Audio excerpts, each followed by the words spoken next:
Hello everyone, welcome to Naira study. अब आप सब कैसे हैं? आई होप कि आप सभी बहुत अच्छे होंगे और अपनी स्टडी को बहुत ही अच्छे से कर रहे होंगे। फ्रेंड्स, आज के वीडियो लेक्चर में हम बात करने वाले हैं जो आपका सब्जेक्ट हो जाता है शैक्षिक मूल्यांकन, क्रियात्मक शोध और नवाचार। इसके जितने भी क्वेश्चंस हैं, यानी कि 2016 से 2023 तक के जितने भी इम्पोर्टेंट क्वेश्चंस हैं, सभी को एक ही क्लास में हमने क्या समाहित कर लिया है। इससे आपको क्या होगा, रिवीजन के टाइम आपको बहुत ज़्यादा बेनिफिट मिलेगा, प्लस आपको चीज़ों को इधर उधर से खोजना नहीं पड़ेगा। अगर आप लोगों ने इस क्लास को देख लिया तो आपको और अदर क्लास देखने की ज़रूरत नहीं रहेगी।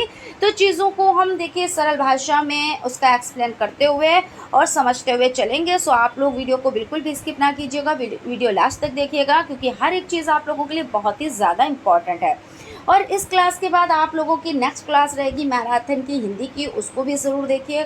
और जितने लोगों ने उर्दू ले रखी है उनके लिए उर्दू क्लास भी रहेगी। तो आप लोग देखिए, इसके लिए तो आपको सब्सक्राइब करना रहेगा, क्योंकि सब्सक्राइब करने से क्या होता है, आपके पास नोटिफिकेशन पहुंचती है और चीज़ों को आप प्राप्त कर लेते हैं। ठीक है ना? तो चलते हैं। सबसे पहले आप लोगों का जो फर्स्ट नंबर का क्वेश्चन है 2016 का, इसको हम स्टार्ट यहाँ से करते हैं। मूल्यांकन वह प्रक्रिया है जिसके द्वारा शिक्षक एवं छात्र यह निर्णय करते हैं कि शिक्षक लक्ष्यों को प्राप्त किया जा रहा है या नहीं।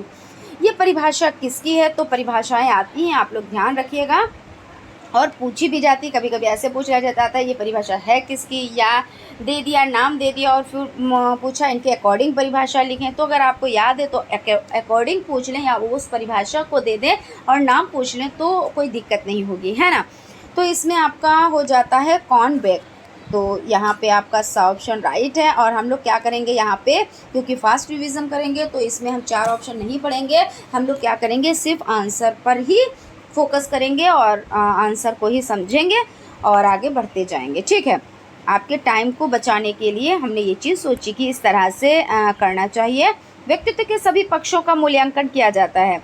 तो व्यक्तित्व के सभी पक्षों का मूल्यांकन यानी व्यापक मूल्यांकन द्वारा। क्यों? व्यापक का मतलब होता है बड़ा, फैला हुआ, है ना? तो जब हम बड़े क्षेत्र में करेंगे तो उसमें सभी चीज़ें आ जाएंगी। तो व्यापक मूल्यांकन द्वारा। ज्ञान, बोध व अनुप्रयोग का संबंध मूल्यांकन के किस पक्ष से है? तो ज्ञान, बोध, अनुप्रयोग यानी संज्ञानात्मक पक्ष जो होता है वो बुद्धि से संबंधित होता है, उसी में तो ज्ञान, बोध, अनुप्रयोग सभी चीज़ें तो संज्ञानात्मक पक्ष हो जाता है। उसके बाद आपका नेक्स्ट क्वेश्चन है सत्र के अंत में किया जाने वाला मूल्यांकन, यानी जैसे परीक्षाएं होती हैं लास्ट में, जिनको एनुअल एग्जाम बोलते हैं, है ना, वार्षिक परीक्षा बोलते हैं। तो देखिए आंसर भी आ गया कि वार्षिक परीक्षा यानी सत्र के अंत में। तो वार्षिक परीक्षा और सतत मूल्यांकन क्या होता है? लगातार मूल्यांकन होता है। उसके बाद चलते हैं अगले क्वेश्चन की तरफ। क्वेश्चन है प्रायोगिक मूल्यांकन होता है तो विज्ञान, भूगोल तथा कृषि में, यानी प्रयोग किस में होता है? तो आपसे पूछा जाएगा, कभी कभी इस तरह से भी पूछ लिया जाता है कि जो विज्ञान है या भूगोल है या हिंदी है, इस तरह से, या मैथ है, तो प्रयोग किस में होता है? तो विज्ञान में होता है। और देखिए यहाँ पे तीनों चीज़ें दे दी, विज्ञान, भूगोल तथा कृषि, हिंदी तथा संस्कृत, इतिहास तथा नागरिक शास्त्र, दर्शन शास्त्र। अब इस स्थिति में आपको जहाँ पे विज्ञान है वहाँ पे आपको टिक करना, और विज्ञान के साथ भूगोल तथा कृषि है ना, तो आप इसको टिक करेंगे। उत्तम परीक्षण की विशेषताएं नहीं है, यानी क्या है, जो नहीं है वो सही है। तो जिसमें कठोरता होगी वो उत्तम परीक्षण की विशेषता नहीं है। बाकी वैधता, विश्वसनीयता, वस्तुनिष्ठ, ये सभी विशेषताएं हो जाती हैं। छात्रों के प्रारंभिक ज्ञान का मूल्यांकन किया जाता है। तो क्या प्रारंभिक ज्ञान का मूल्यांकन? तो मौखिक मूल्यांकन हो जाता है, क्योंकि प्रारंभ में क्या होता है भाई, बोलकर चीज़ों को क्या किया जाता है, पूछा जाता है, बताया जाता है। छात्रों के प्रारंभिक ज्ञान का मूल्यांकन किया जाता है मौखिक मूल्यांकन, और छात्रों की रुचि, संवेगों एवं मनोवृत्तियों से संबंधित मूल्यांकन का पक्ष कहलाता है। तो इससे संबंधित जो पक्ष होता है वो भावात्मक पक्ष होता है, यानी रुचियों से, संवेगों से वो भावनात्मक होता है। ब्लूप्रिंट का संबंध किससे है? तो ब्लूप्रिंट का संबंध होता है प्रश्न पत्र निर्माण से होता है। ठीक है? छात्रों की त्रुटियों का ज्ञान होने पर उन्हें दूर करने के लिए किया जाने वाला शिक्षण कहलाता है। यहाँ यानी यहाँ पे क्या कहना है, छात्रों की त्रुटियों का ज्ञान हो गया, ठीक है, यानी डायग्नोस्ट कर लिया। अब उन्हें दूर करने के लिए किया जाने वाला शिक्षण तो उपचार ही तो होगा। पहले आपने क्या किया, निदान किया यानी डायग्नोस्ट किया, उसके बाद आपने क्या किया, उसको दवा दी यानी इलाज किया यानी उपचार किया।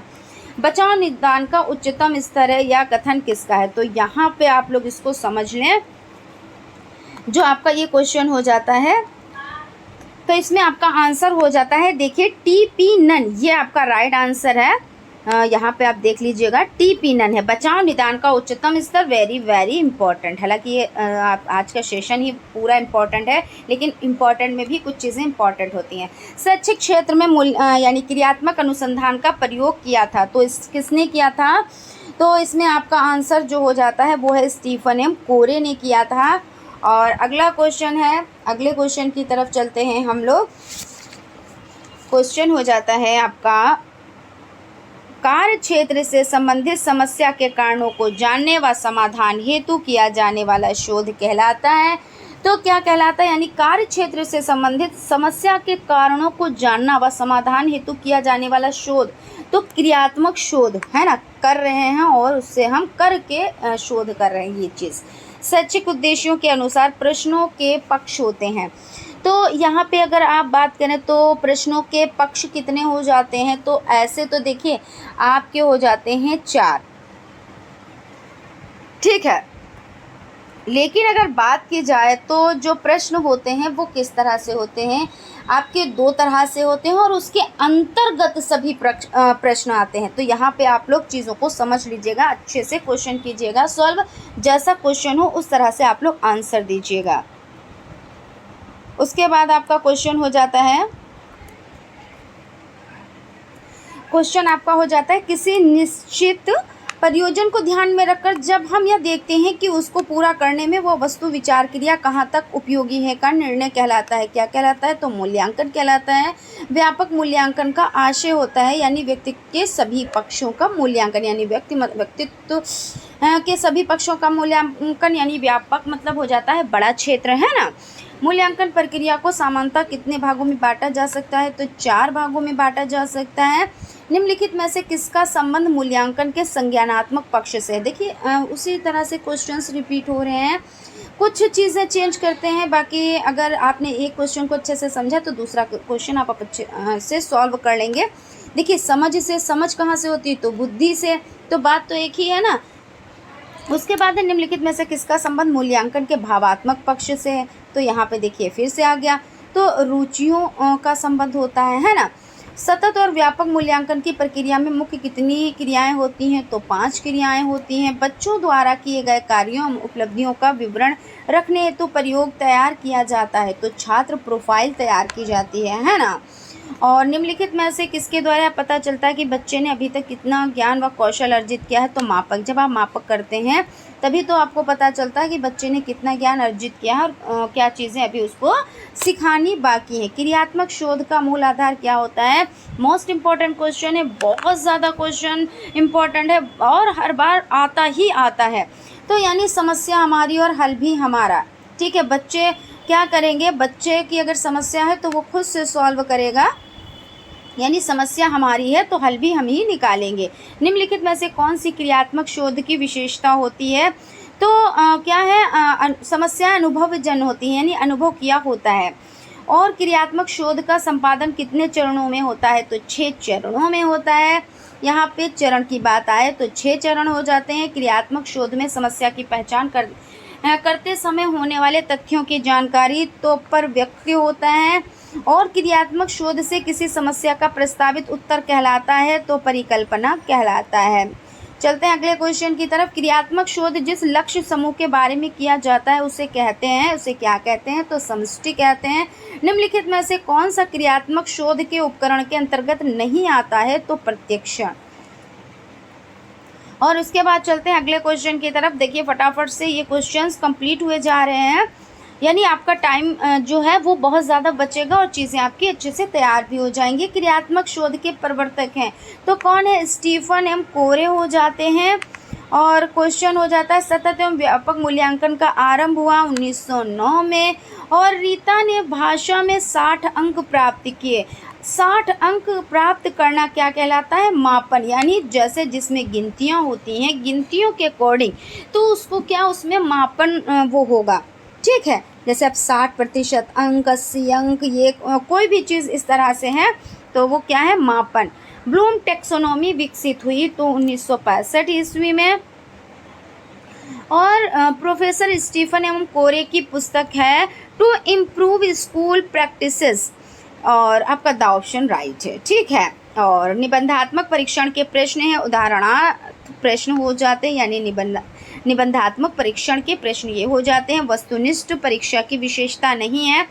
तो पाठ्यक्रम की व्यापकता, यानी बहुत बड़ा मतलब व्यापकता है उसमें पाठ्यक्रम में, तो क्या वो विशेषता हो जाएगी, है ना।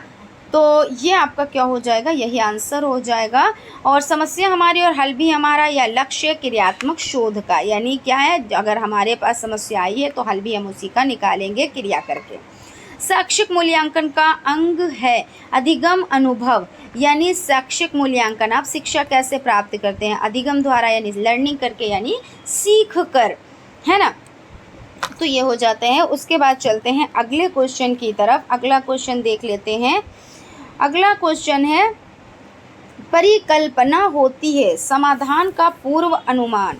क्या होता है परिकल्पना, तो समाधान का पूर्व अनुमान हो जाता है, यानी कि ऑप्शन राइट है। मापन का सामान्य सिद्धांत संबंधित है, तो मापन का भाई गणित से, गणित में ही नंबर होते हैं, नंबर्स किस में होते हैं, तो गणित में होते हैं, तो इसका संबंध मापन से हो जाता है। देखिए क्वेश्चन कैसे आ रहे हैं, वही जो पॉइंट हमने जब पहले क्वेश्चन उसको सॉल्व किया तो उसमें वो क्वेश्चन था, और बाद में हमने जो पॉइंट बताया और उस पॉइंट को उठा के नेक्स्ट में उसको क्वेश्चन बना दिया। तो यानी आपको पॉइंट्स जो होते हैं उनको बहुत ही अच्छे से समझना रहता है। मापन की निश्चित स्वीकृति नियमों के अनुसार वस्तुओं को अंक प्रदान करने की प्रक्रिया है। ये कथन किसका है, तो ये कथन एस स्टीवेंस का हो जाता है। चलते हैं अगले क्वेश्चन की तरफ। शैक्षिक उद्देश्य के अंग हैं, कौन कौन से हैं, तो बालक, समाज, विषय वस्तु, ये सभी हो जाते हैं भाई। शैक्षिक उद्देश्य के अंग भाई सभी लोग तो हैं। जब शिक्षा किसको आप देंगे, तो बच्चा होना ज़रूरी है और शिक्षक भी होना ज़रूरी है ना। तो इस तरह से, और क्या है, विषय वस्तु भी होना ज़रूरी है। तो बालक है, समाज है, विषय वस्तु है, तो ये सभी चीज़ें क्या हो जाएंगी, ये सभी चीज़ें हो जाएंगी। तो इस तरह से आपका द ऑप्शन राइट है।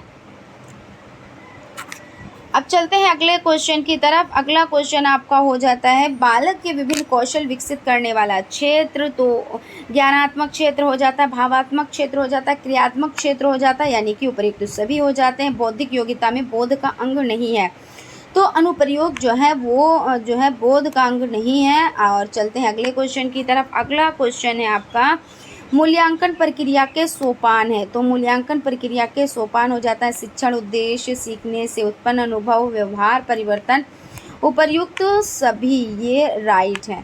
मूल्यांकन की शैक्षिक आवश्यकता किसको होती है, तो आपका हो जाता है छात्र, शिक्षक, अभिभावक और समाज, तो ये सभी हो जाते हैं। तो इसमें आपका सभी ये जो आपका 4 ऑप्शन यानी द ऑप्शन है वो राइट है। सामान्य रूप से मूल्यांकन के कितने पक्ष होते हैं, तो मूल्यांकन की अगर हम बात करें तो भाग होते हैं 6 और आपका हो जाता है पक्ष हो जाते हैं 3, ठीक है। तो इस तरह से आप लोग चीज़ों को देख लीजिएगा। थोड़ा सा इसमें अगर आप लोग थोड़ा कहीं पे कंफ्यूज हैं तो उसको क्लियर कर लीजिएगा, क्योंकि बहुत ज़्यादा अच्छी बात होती है क्लियरिटी करना, ठीक। मूल्यांकन प्रक्रिया का केंद्र बिंदु होता है तो विद्यार्थी, अध्यापक, विद्यालय प्रधानाचार्य। तो मूल्यांकन प्रक्रिया का जो केंद्र बिंदु है वो विद्यार्थी है, क्योंकि अगर विद्यार्थी नहीं होगा तो आप शिक्षा देंगे किसको। सतत मूल्यांकन से क्या तात्पर्य, सतत यानी लगातार। तो सत्र प्रारंभ से सत्रांत तक विद्यार्थी की योग्यता का आंकलन करना, ये हो जाता है। शैक्षिक शोध को सामान्यतः कितने वर्गों में बांटा गया, तो 6 वर्गों में बांटा गया है। शिक्षण अधिगम प्रक्रिया में नवाचार है, तो नवाचार यानी नए विचार, तो अभिकर्मित अनुदेशन, टोली अनुदेशन, खुली कक्षा, कक्ष, उपयुक्त सभी, तो इसमें उपयुक्त सभी आपका राइट आंसर है, ठीक है। चलते हैं अगले क्वेश्चन की तरफ। अगला क्वेश्चन आपका हो जाता है, निम्न में से कौन सा ब्लूम के ज्ञानात्मक क्षेत्र के अंतर्गत नहीं आता है, तो विश्लेषण, संश्लेषण, मूल्यांकन सभी आते हैं, लेकिन मूल आंकना इसमें नहीं आता है। ब्लूप्रिंट है, तो प्रश्न पत्र की आधारशिला ब्लूप्रिंट कहलाती है। बार बार देखिए क्वेश्चन रिपीट हो रहे हैं, ये ब्लूप्रिंट वाला भी देखिए आया है। क्रियात्मक शोध का मूल आधार, समस्या भी हमारी, हल भी हमारा, देखिए कहते नहीं बार बार ये रिपीट हो रहा है, यानी इसको आना तो आना है, वो वाली बात हो जाती है। किसी समस्या का प्रस्तावित उत्तर क्या कहलाता है, तो आपका हो जाता है परिकल्पना, उपकल्पना, ये हो जाती है, यानी कि द ऑप्शन राइट है। क्रियात्मक शोध का अंतिम चरण तो निष्कर्ष। निष्कर्ष आप कब निकालते हैं, जब लास्ट में आप आते हैं तो निष्कर्ष निकालते हैं, और सबसे पहले क्या करते हैं, तो प्रस्तावना करते हैं, है ना। दिल्ली का लाल किला किसने बनवाया था, या किस प्रकार का प्रश्न है, तो स्मृति संबंधी। भाई स्मृति संबंधी इस तरह से हो जाता है कि आपने इसको याद करके रखा है, ठीक है, इसको रट के रखा है, फिर हमने आपसे पूछ लिया तो आपने फटाक से क्या किया, उसको याद करके वो अंदर जो आपके कहते नहीं चिप होती है ना, मेमोरी होती है, उसमें ये चीज़ें हो जाती हैं सेव। और जब उससे चीज़ें कहते नहीं, जब मेमोरी से हमें कोई चीज़ की ज़रूरत होती है तो हम उससे से निकाल लेते हैं। तो बस यही चीज़ है, ये रटन पद्धति की, भाई रटी हुई चीज़ है, याद की हुई चीज़ है, और क्या है हमारी मेमोरी में सेट है, और जैसे ही आपने पूछा हमने आपको बता दिया। तो ये कैसा है, तो स्मृति संबंधित है। कभी कभी भाई लाल किला दे दिया तो कभी ताजमहल दे दिया, इस तरह से कुछ भी दे दें, क्वेश्चन तो वही होगा, नाम चेंज कर देंगे तो क्या है। सामुदायिक सहभागिता में नवाचार है, तो एनसीसी और स्काउटिंग, रेड क्रॉस संस्था, उपयुक्त सभी, तो उपयुक्त सभी हो जाते हैं। निम्नलिखित में से कौन वस्तुनिष्ठ प्रकार का प्रश्न नहीं है, तो बहुविकल्पी प्रश्न, एकांतर पद और मिलान पद, ये सभी देखिए इसमें आते हैं वस्तुनिष्ठ टाइप में, लेकिन लघु उत्तरीय तो इसमें नहीं आता, यानी लघु उत्तरीय हो जाता है। चलते हैं अगले क्वेश्चन की तरफ। देखिए कितनी फटाफट से कंप्लीट हो रही है चीज़ें। इसमें ये चीज़ है कि भाई आपका टाइम भी बचे, आपका रिवीजन भी अच्छे से हो जाए। मूल्यांकन एक निरंतर चलने वाली प्रक्रिया है, यह कथन किसका है, NCERT हो जाता है इसमें सा ऑप्शन। शैक्षिक उद्देश्य के अंग हैं, तो बालक, समाज, विषय वस्तु, उपयुक्त सभी, देखिए ये भी रिपीटेड है, उपयुक्त सभी। बौद्धिक योग्यता में बौद्ध का अंग नहीं है, तो अनुप्रयोग यानी ये भी देखिए रिपीटेड क्वेश्चन है। रीता ने गणित में 50 अंक प्राप्त किए, 50 अंक प्राप्त करना क्या है, मापन कहलाता है, क्योंकि इसमें अंक आ गए, यानी गणित यानी मापन। क्रियात्मक शोध का अंतिम चरण यानी निष्कर्ष, है ना, अंतिम में क्या होगा, निष्कर्ष, ये भी आपका रिपीटेड क्वेश्चन। शिक्षण अधिगम प्रक्रिया में नवाचार यानी अभिक्रमित टोली अनुदेशन, खुली कक्षा कक्ष, उपयुक्त सभी, तो ये भी आपका रिपीटेड क्वेश्चन है, उपयुक्त सभी। बचाव निदान का उच्चतम स्तरीय कथन, तो टीपी नन। उत्तम परीक्षण की विशेषता नहीं है, तो कठोरता नहीं है। भाई अगर आप परीक्षण कर रहे हैं उसमें कठोरता कर रहे हैं तो वो थोड़ी ना होगा, वैधता, विश्वसनीयता, वस्तुनिष्ठता सभी है। ब्लूप्रिंट क्या है, तो प्रश्न पत्र की आधारशिला।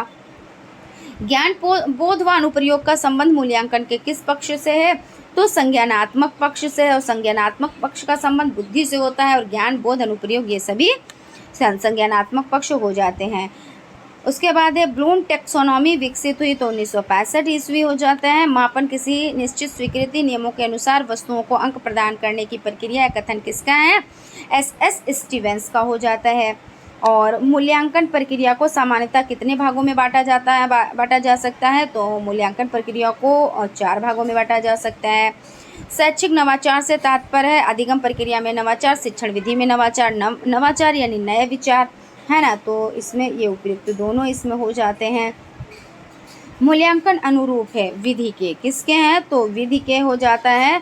चलते हैं 2023 के भी क्वेश्चंस देख लेते हैं, उसके बाद हम लोग क्या करेंगे, अति लघु उत्तरीय टाइप फटाफट से हम लोग उसका भी रिवीजन कर लेते हैं, चीज़ों को समझ लेते हैं। तो यहाँ पे आपका हो जाते हैं, मूल्यांकन वह प्रक्रिया है जिसके द्वारा शिक्षक एवं छात्र निर्णय करते हैं कि शिक्षक लक्ष्यों को प्राप्त किया जा रहा है या नहीं है। परिभाषा किसकी है, तो कौन ब्रेक हो जाते हैं, यानी कौन बैक हो जाते हैं। मूल्यांकन प्रक्रिया के सोपान, तो शिक्षण उद्देश्य, सीखने से उत्पन्न अनुभव, व्यवहार परिवर्तन, उपयुक्त सभी। और प्रायोगिक मूल्यांकन होता है, तो किस में होता है प्रायोगिक मूल्यांकन, देखिए रिपीटेड क्वेश्चन है, विज्ञान, भूगोल और कृषि में। उपचारात्मक शिक्षण में प्रमुख रूप से चयन किया जाता है। उपचार यानी आप क्या कर रहे हैं, उसका इलाज कर रहे हैं। शिक्षण नीतियों एवं युक्तियों का, बिल्कुल सही बात है भाई, जब हम इलाज करेंगे बच्चे में क्या प्रॉब्लम है, क्यों नहीं वो सीख पा रहा है, तो क्यों नहीं वो सीख पा रहा है, तो हम उसमें क्या करेंगे, शिक्षण नीतियों में हम सुधार करेंगे और उसको हम सिखाएंगे ये चीज़। बचाव निदान का उच्चतम स्तर है, ये कथन, देखिए ये क्वेश्चन तो आपका पीछे ही नहीं छोड़ रहा है, तो सोच लीजिए अभी भी पीछा नहीं छोड़ेगा आपका, टिपिनन हो जाते हैं। क्रियात्मक शोध का और मूल आधार क्या है, तो समस्या हमारी, हल भी हमारे। क्वेश्चन क्या पीछा छोड़ रहा है, नहीं छोड़ रहा है भाई। शिक्षण अधिगम प्रक्रिया में नवाचार, देखिए कुछ क्वेश्चन तो ऐसे हैं तो जैसे लग रहा है कि भाई फेविकोल से चिपक गए। अभिक्रमित अनुदेशन, टोली शिक्षण, खुली कक्षा कक्ष, उपयुक्त सभी। फिर है प्रार्थना स्थल की गतिविधियों में मुख्य नवाचार, यानी ड्रम है, संगीत है, तो अब प्रार्थना स्थल पर इन चीज़ों का यूज़ किया जाता है ना, तो इस तरह से दोनों हो जाते हैं। और रेड क्रॉस सोसाइटी का उद्देश्य नहीं है। जो नहीं है वो सही होगा। तो है तो सेवा करना, स्वास्थ्य में वृद्धि, मातृत्व का विकास, परीक्षाओं को तैयार करना, ये सभी हैं। ये यहाँ पे यानी से यहाँ पे क्या कह रहे हैं, नहीं है, यानी सेवा करना, स्वास्थ्य में वृद्धि, मातृत्व का विकास, ये सभी हैं, इसलिए नहीं है। और परीक्षाओं को तैयार करना, ये नहीं है, तो इसलिए ये सही है, यानी कि आपका द ऑप्शन जो है वो राइट हो जाएगा। ठीक है, अब हम लोग यहाँ पे देखेंगे अभी कुछ क्वेश्चन। ये तो आपके देखिए यहाँ पे हो जाते हैं। ये कौन से क्वेश्चन है भाई, आपके 2023 ही के हैं, है ना। अभी थोड़े से क्वेश्चन और रह गए हैं, इनको भी कंप्लीट कर लेते हैं। मूल्यांकन प्रक्रिया का केंद्र बिंदु होता है तो विद्यार्थी होता है। अगर विद्यार्थी नहीं होगा तो आप किसका मूल्यांकन करेंगे। ब्लूप्रिंट क्या है, तो प्रश्न पत्र की आधारशिला, सामुदायिक सहभागिता में नवाचार है। तो एनसीसी, स्काउटिंग, रेड क्रॉस और स्थापन और उपयुक्त सभी, तो उपयुक्त सभी इसमें राइट आंसर हो जाता है। ब्लूम टैक्सोनॉमी विकसित की गई तो 1956 ईस्वी, इसका राइट आंसर हो जाता है। मापन का सामान्य सिद्धांत संबंधित है गणित से, तो ये गणित हो जाता है। मूल्यांकन होता है तो मूल्यांकन कैसा होता है, मात्रात्मक होता है, गुणात्मक होता है, मात्रात्मक एवं गुणात्मक दोनों होता है या इनमें से कोई नहीं।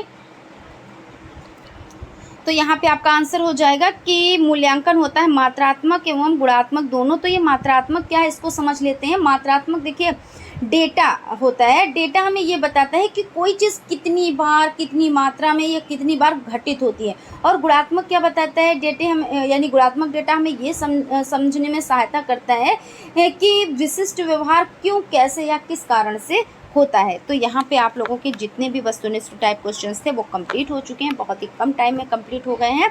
तो आप लोग इसका बेनिफिट ज़रूर उठाएं, क्योंकि आप लोगों के देखिए क्वेश्चंस रिपीट होते हैं। कितने क्वेश्चंस बार बार रिपीट हुए हैं, तो आप लोगों को यहाँ से क्वेश्चंस काफ़ी मिल जाएंगे जो आपको एग्ज़ाम में हेल्प कराएंगे। ठीक है, अब चलते हैं हम लोग अति लघु उत्तरीय टाइप क्वेश्चंस देख लेते हैं बिना टाइम को वेस्ट किए हुए। लघु उत्तरीय टाइप क्वेश्चंस स्टार्ट हो गए हैं। यहाँ पर सबसे पहला क्वेश्चन जो हो जाता है, यानी 2016 में जो पहला क्वेश्चन आया था उसको देखते हैं। मूल्यांकन को परिभाषित कीजिए। तो मूल्यांकन क्या है, मूल्यांकन वो प्रक्रिया है जिसके द्वारा शिक्षक एवं छात्र यह निर्णय करते हैं कि शिक्षण लक्ष्यों को प्राप्त किया जा रहा है या नहीं। भाई मूल्यांकन इसीलिए तो होता है कि बच्चे में ये चीज़ देखी जाती है कि जो चीज़ सिखाई गई वो हो रही है नहीं, बच्चे ने सीखा है या नहीं। शैक्षिक मापन का अर्थ क्या होता है, तो मापन मूल्यांकन का वो भाग होता है जो बालक की शैक्षिक योग्यताओं को प्रतिशत मात्रा अंकों में प्रदर्शित करता है। यानी मापक वो होता है, यानी गणित से संबंधित हो जाता है। गणित में क्या होते हैं, नंबर्स होते हैं। तो कितनी मात्रा में, जैसे 60% अंक मिले, 80% अंक मिले, 50 बच्चे पास हुए, इस तरह से अगर कोई क्वेश्चन किया जा रहा है तो यानी मान लीजिए ये वो मापन हो जाता है। परीक्षण से आप क्या समझते हैं, तो परीक्षण क्या है, किसी व्यक्ति के व्यवहार का अध्ययन करने की प्रक्रिया ही परीक्षण कहलाती है। यानी क्या है कि परीक्षण आप इसीलिए तो करते हैं कि भाई बच्चे में क्या है, क्या चीज़ें बच्चा सीख रहा है, तो इनका क्या करते हैं, इनकी जानकारी आप प्राप्त करते हैं। मूल्यांकन के दो प्रमुख पक्षों का उल्लेख कीजिए। तो ज्ञानात्मक पक्ष होता है और भावात्मक पक्ष होता है। व्यापक मूल्यांकन की आवश्यकता क्यों है, तो व्यापक यानी बड़ा क्षेत्र, तो बालक के अधिगम को प्रभावित, अधिगम यानी कि लर्निंग यानी कि सीखने की प्रक्रिया को प्रभावित करने का क्या है, प्रत्येक कारक में मूल्यांकन के लिए व्यापक मूल्यांकन आवश्यक होता है। यानी बच्चों को सीखने के लिए व्यापक मूल्यांकन आवश्यक होते हैं। मूल्यांकन के दो प्रमुख प्रकार, तो रचनात्मक एवं योगात्मक होता है। और अच्छे परीक्षण में यथार्थता यानी वैधता का क्या अभिप्राय है, तो अच्छे परीक्षण में वैधता से अभिप्राय है कि परीक्षण कितनी सत्यता से किया, किसी का मापन करता है जिस मापन के उद्देश्य के लिए उसे तैयार किया है। प्रश्न करने का प्रमुख उद्देश्य क्या होता है, तो प्रश्न करने का प्रमुख उद्देश्य हो जाता है कि प्रश्न करने का उद्देश्य होता है बालक के ज्ञान के स्तर का पता लगता है।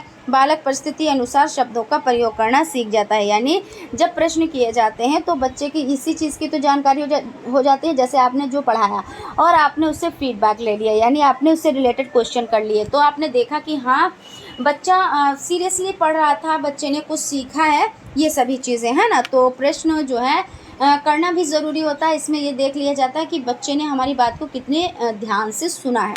ठीक है, अच्छे प्रश्नों के दो प्रमुख विशेषता बताएं। तो अच्छे जो प्रश्न होते हैं ना, तो वो कैसे होते हैं, उसकी भाषा जो होती है स्पष्ट होती है, सरल होती है। अभी हम आपसे कोई क्वेश्चन कर लें और कठिन भाषा में हम पूछ लें तो आप भाषा ही नहीं समझ पाएंगे तो आंसर क्या दे पाएंगे, है ना।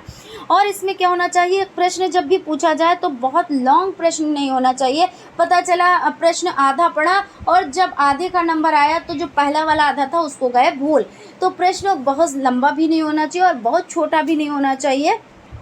तो ये विशेषताएं हो जाती हैं। उसके बाद अगला क्वेश्चन आपको हो जाता है शैक्षिक उद्देश्यों के अनुसार प्रश्नों के 2 प्रमुख प्रकार। तो वस्तुनिष्ठ टाइप प्रश्न हो जाते हैं, निबंधात्मक प्रश्न हो जाते हैं। तो हमने अभी आपसे क्या कहा था, क्वेश्चन आया था उसमें हमने कहा था आप लोग चीज़ों को देख लीजिएगा कि जो शैक्षिक उद्देश्य के अनुसार प्रश्नों के प्रकार होते हैं 2, कौन से होते हैं, वस्तुनिष्ठ टाइप और निबंधात्मक प्रश्न। निबंधात्मक में जैसे लघु उत्तरीय प्रश्न आ जाते हैं और आपके विस्तृत उत्तरीय प्रश्न आ जाते हैं। और वस्तुनिष्ठ में जैसे मिलान करो, जगह भरो और छोटे क्वेश्चन जो ऑब्जेक्टिव टाइप क्वेश्चन, तो वो किस में आते हैं, वो वस्तुनिष्ठ टाइप में आते हैं। तो ऐसे मतलब इसके अंतर्गत आते हैं प्रश्न। ऐसा नहीं है कि आप उनको अलग अलग गिनोगे कि एक मिलान वाले भी होते हैं और एक सही गलत वाले भी होते हैं और एक यानी सत्य असत्य और सही गलत तो एक ही हुआ ना, और आपके एक क्या होते हैं, ऑब्जेक्टिव टाइप होते हैं। तो ये मतलब इसके अंतर्गत आते हैं। जैसे भाई दो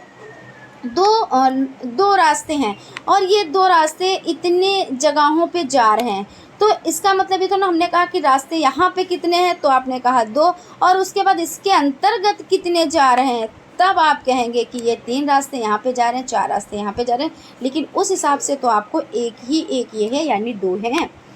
ये चीज़ है। क्रियात्मक शोध को परिभाषित कीजिए। क्रियात्मक शोध का मतलब ये होता है कि समस्या भी हमारी, हल भी हमारा, यानी कार्य क्षेत्र से संबंधित समस्या को यानी समस्या के कारणों को जानने व समाधान हेतु किया जाने वाला शोध क्या कहलाता है, तो क्रियात्मक शोध कहलाता है। आप कर रहे हैं, उसके बारे में वर्क कर रहे हैं, कोई समस्या आती है तो ऐसे तो सॉल्व नहीं हो जाती है ना, तो यानी ये चीज़ हो जाती है। उसके बाद अगला क्वेश्चन आपका हो जाता है, क्वेश्चन है शिक्षा के क्षेत्र में क्रियात्मक शोध की क्या आवश्यकता है। तो शिक्षा के क्षेत्र में कम समय में अपनी सभी समस्याओं का समाधान खोजना क्रियात्मक शोध से ही संभव होता है। यानी जो समस्या आती है उसमें कम टाइम लगाकर उस समस्या का समाधान कर लेना ही क्रियात्मक शोध होता है। क्रियात्मक शोध के 2 प्रमुख उपकरणों का उल्लेख कीजिए। तो साक्षात्कार द्वारा, प्रश्नोत्तर द्वारा, अवलोकन द्वारा। यानी आप क्या करते हैं, साक्षात्कार मतलब होता है इंटरव्यू, जैसे आमने सामने बैठते हैं फिर क्वेश्चन किए जाते हैं, वो आंसर देता है तो वो साक्षात्कार हो जाता है। प्रश्नोत्तर वही चीज़ कि आपने प्रश्न किया, हमने उत्तर दिया उसका। अवलोकन यानी उसका अवलोकन करना कि क्या चीज़ें आई, कितनी सीखी, क्या है। तो ये सभी चीज़ें क्या होती हैं, ये क्रियात्मक शोध के ही तो उपकरण हो जाते हैं ना। क्रियात्मक शोध में परिकल्पना का अर्थ, तो परिकल्पना क्या होती है, तो परिकल्पना से तात्पर्य उन क्रिया विधियों से है जिसके द्वारा समस्या को समाप्त करने के लिए प्रयत्न किए जाते हैं। यानी क्या है, जो समस्या आई है उसको सॉल्व करने के लिए जो प्रयास किए जाते हैं, ठीक है, तो वही क्या कहलाती है, तो परिकल्पना कहलाती है। शिक्षा में नवाचार से क्या अभिप्राय है, नवाचार यानी नए विचार। जैसे शिक्षा में अब क्या है, नई नई चीज़ें आई हैं और हमको क्या करना है, उसी के अकॉर्डिंग भी शिक्षा बच्चों को देना है। तो नवाचार बहुत ही ज़्यादा इम्पोर्टेंट हो जाता है, क्योंकि अगर हम पुराने तरीके से बच्चों को शिक्षा देते रहेंगे तो पहले की शिक्षा तो कैसी थी, तो शिक्षक केंद्रित थी। शिक्षक जो कहता था बच्चों को वही करना पड़ता था, है ना। अगर उनका नहीं भी पढ़ाई में मन है, नहीं भी पढ़ने का उस टाइम मन है, उनका खेल में मन है, तो उनको पढ़ने के लिए क्या किया जाता था, बाध्य किया जाता था। यानी नहीं तुमको पढ़ना है तो पढ़ना, पीरियड चल रहा है तो पढ़ना है। लेकिन अब क्या है, अगर बच्चा कह रहा है कि पीरियड कुछ भी हो लेकिन बच्चे को खेलना है तो बच्चे को खेलना है। वो प्रॉब्लम है आपकी है कि आप उसको किस तरह से, वो हेडेक है कि आप बच्चे को किस तरह से खेल खेल में शिक्षा दे देंगे। तो ये चीज़ है, नवाचार व परिवर्तन है जो पूरी स्थिति विविधता में नवीनता का संचार करती है ना। तो यही चीज़ हो गई, नए विचारों को अपनाना, नए विचारों को आप अपना रहे हैं, नए तरीके से आप बच्चों को शिक्षा दे रहे हैं। मूल्यांकन का लक्ष्य स्पष्ट कीजिए। तो मूल्यांकन क्या होते हैं, तो मूल्यांकन का लक्ष्य पृष्ठपोषण, अभिप्रेरणा, अधिगम में वृद्धि, शिक्षण की गुणवत्ता बढ़ाना, वर्गीकरण, चयन, निर्देशन में सहायता देना आदि हैं। मूल्यांकन के भावात्मक पक्ष को बताएं। तो मूल्यांकन का भावात्मक पक्ष से आशय विद्यार्थियों के भावों, रुचियों, दृष्टिकोणों, मूल्यों, मनोवृत्तियों, अभिवृत्तियों आदि का मूल्यांकन करना है। मूल्यांकन के अंतर्गत संज्ञान सहगामी पक्ष से आपका क्या तात्पर्य है। तो मूल्यांकन के संज्ञानात्मक पक्ष के पश्चात भावात्मक तथा कौशलात्मक एवं व्यवहारात्मक पक्ष आता है, जिसे संज्ञान सहगामी पक्ष कहा जाता है। मूल्यांकन के युग्म मूल्यांकन को स्पष्ट कीजिए। तो युग्म मूल्यांकन यानी छात्र छात्राएं परस्पर एक दूसरे का सफलतापूर्वक मूल्यांकन करते हैं। तो ये क्या हो गया, युग्म यानी युग्म मतलब जोड़े से कर रहे हैं, है ना। तो आप लोग इसको समझे कि ये पूछ क्या रहा है। तो यहाँ पे क्या है, युग्म है, युग्म मतलब जोड़ा हो गया, और छात्र छात्राएं परस्पर एक दूसरे से क्या कर रहे हैं, सफलतापूर्वक मूल्यांकन कर रहे हैं। सतत मूल्यांकन का आशय क्या है, सतत यानी लगातार। तो सतत मूल्यांकन से आशय उस मूल्यांकन से जो सीखने सिखाने के साथ साथ चलता रहता है, यानी लगातार वो चल रहा है। बस आप सतत का मतलब समझ लें। और जिससे विद्यार्थी के अनुभवों और व्यवहार में होने वाले परिवर्तनों का लगातार क्या होता रहता है, तो मूल्यांकन होता रहता है। उसके बाद है व्यापक मूल्यांकन का उद्देश्य। तो व्यापक मतलब क्या होता है, व्यापक मतलब होता है बड़ा, फैला हुआ। व्यापक का मतलब क्या होता है, बड़ा या फैला हुआ। तो व्यापक मूल्यांकन का उद्देश्य विद्यार्थियों के सभी पक्षों, संज्ञानात्मक, भावात्मक, कौशलात्मक एवं व्यवहारात्मक का मूल्यांकन कराना है, क्योंकि भाई बड़ा क्षेत्र है तो उसमें सभी चीज़ें आ जाएंगी। बच्चों के शैक्षिक अभिवृद्धि से आपका क्या तात्पर्य है, तो बच्चों की अभिवृद्धि का अर्थ होता है कि बालक में डील डौल तथा भार में वृद्धि इसमें मांसपेशियों तथा शरीर की संरचना में नहीं होती, वरन यह आंतरिक अंगों और मस्तिष्क में भी होती है। बालक के मस्तिष्क में जैसे जैसे अभिवृद्धि हो जाती है, उसकी सीखने, स्मरण करने और तर्क करने की क्षमता में भी वृद्धि होती जाती है। तर्क करने की क्षमता ना बालक के मस्तिष्क की अभिवृद्धि का ही परिणाम होता है। मूल्यांकन में जोड़ा बनाने वाले प्रश्नों से आपका क्या आशय है, तो जो जोड़े बनाए जाते हैं तो उसमें क्या होता है, यहाँ पे देख लेते हैं। जोड़ा बनाने वाले प्रश्नों से आशय है दी गई सूचियों, दो या दो से अधिक सूची, आधार सूची में एकांशों को सूची यानी दूसरी सूची, प्रतिक्रिया सूची जिसमें एक या अधिक सूचियाँ हो सकती है के एकांशों से मिलाना या जोड़ा बनाया जाता है। क्रियात्मक शोध का उद्देश्य बताएं। तो क्रियात्मक शोध का उद्देश्य शिक्षा जगत के लोगों द्वारा विद्यालय की सामान्य परिस्थितियों में वैज्ञानिक पद्धतियों का प्रयोग करते हुए शिक्षा जगत की समस्याओं का समाधान करना, यानी ये वैज्ञानिक पद्धति को अपना के और उसके बाद क्या करना है, जो शिक्षा जगत में जो समस्याएं हैं उनको हल कर देना है। क्रियात्मक शोध से क्या तात्पर्य है, तो क्रियात्मक शोध से तात्पर्य उस व्यवहारिक शोध से है जिससे विद्यालय से संबंधित लोगों द्वारा अनुभव की जाने वाली समस्याओं के वैज्ञानिक ढंग से हल करने का प्रयास एवं उनके द्वारा क्या किया जाता है, यानी वैज्ञानिक ढंग से समस्या का हल किया जाता है। न्यायदर्शी से आप क्या समझते हैं, तो न्यायदर्शी से आशय किसी जनसंख्या से चुने गए उस छोटे समूह से है जिसका चयन इस प्रकार किया गया है कि वे संपूर्ण जनसंख्या का पर्याप्त प्रतिनिधित्व करते हों। क्वेश्चन है क्रियात्मक शोध के उपकरण के अंतर्गत अवलोकन का क्या तात्पर्य है, तो क्रियात्मक शोध के उपकरण के रूप में अवलोकन से तात्पर्य उस शोध में ली जाने वाली जनसंख्या के किसी कार्य या व्यवहार को देखना या अवलोकित करना जिससे उसके वांछित कार्य व्यवहार के विषय में निर्णय लिया जा सके। क्रियात्मक शोध के अंतर्गत प्रदत्त विश्लेषण का आशय बताएं। तो क्रियात्मक शोध में प्रयुक्त उपकरण के माध्यम से एकत्रित पद्धतियों का निष्कर्ष प्राप्त करने की दृष्टि से सांख्यिकी आदि के प्रयोगों द्वारा विश्लेषण करना प्रदत्त विश्लेषण कहलाता है। ठीक है, चलते हैं अगले क्वेश्चन की तरफ। शून्य परिकल्पना का क्या अर्थ है, तो शून्य परिकल्पना एक प्रकार से नकारात्मक परिकल्पना होती है जिससे यह मानकर चलते हैं कि दो चरों में कोई संबंध नहीं अथवा दो समूहों में किसी विशेष चर के आधार पर कोई अंतर नहीं है। भाई शून्य है तो शून्य है, यानी वो नकारात्मक हो जाते हैं। क्रियात्मक शोध की दो विशेषताएं बताएं। तो क्रियात्मक शोध यानी शोध की समस्या अनुभवजन्य होती है और इसमें और क्या हो जाता है कि यह शोध समस्या यानी शोध संस्था के सामान्य वातावरण में बिना किसी नियंत्रित परिस्थितियों को उत्पन्न किए संपन्न किया जाता है। क्रियात्मक शोध का मूल मंत्र क्या है, क्रियात्मक शोध के अंतर्गत समस्या का तत्कालिक समाधान किया जाता है, इस कारण से इसकी व्यवहारिकता अधिक होती है। यानी क्रियात्मक शोध क्या है कि फटाफट से इसका क्या किया जाता है, इसका समाधान कर लिया जाता है।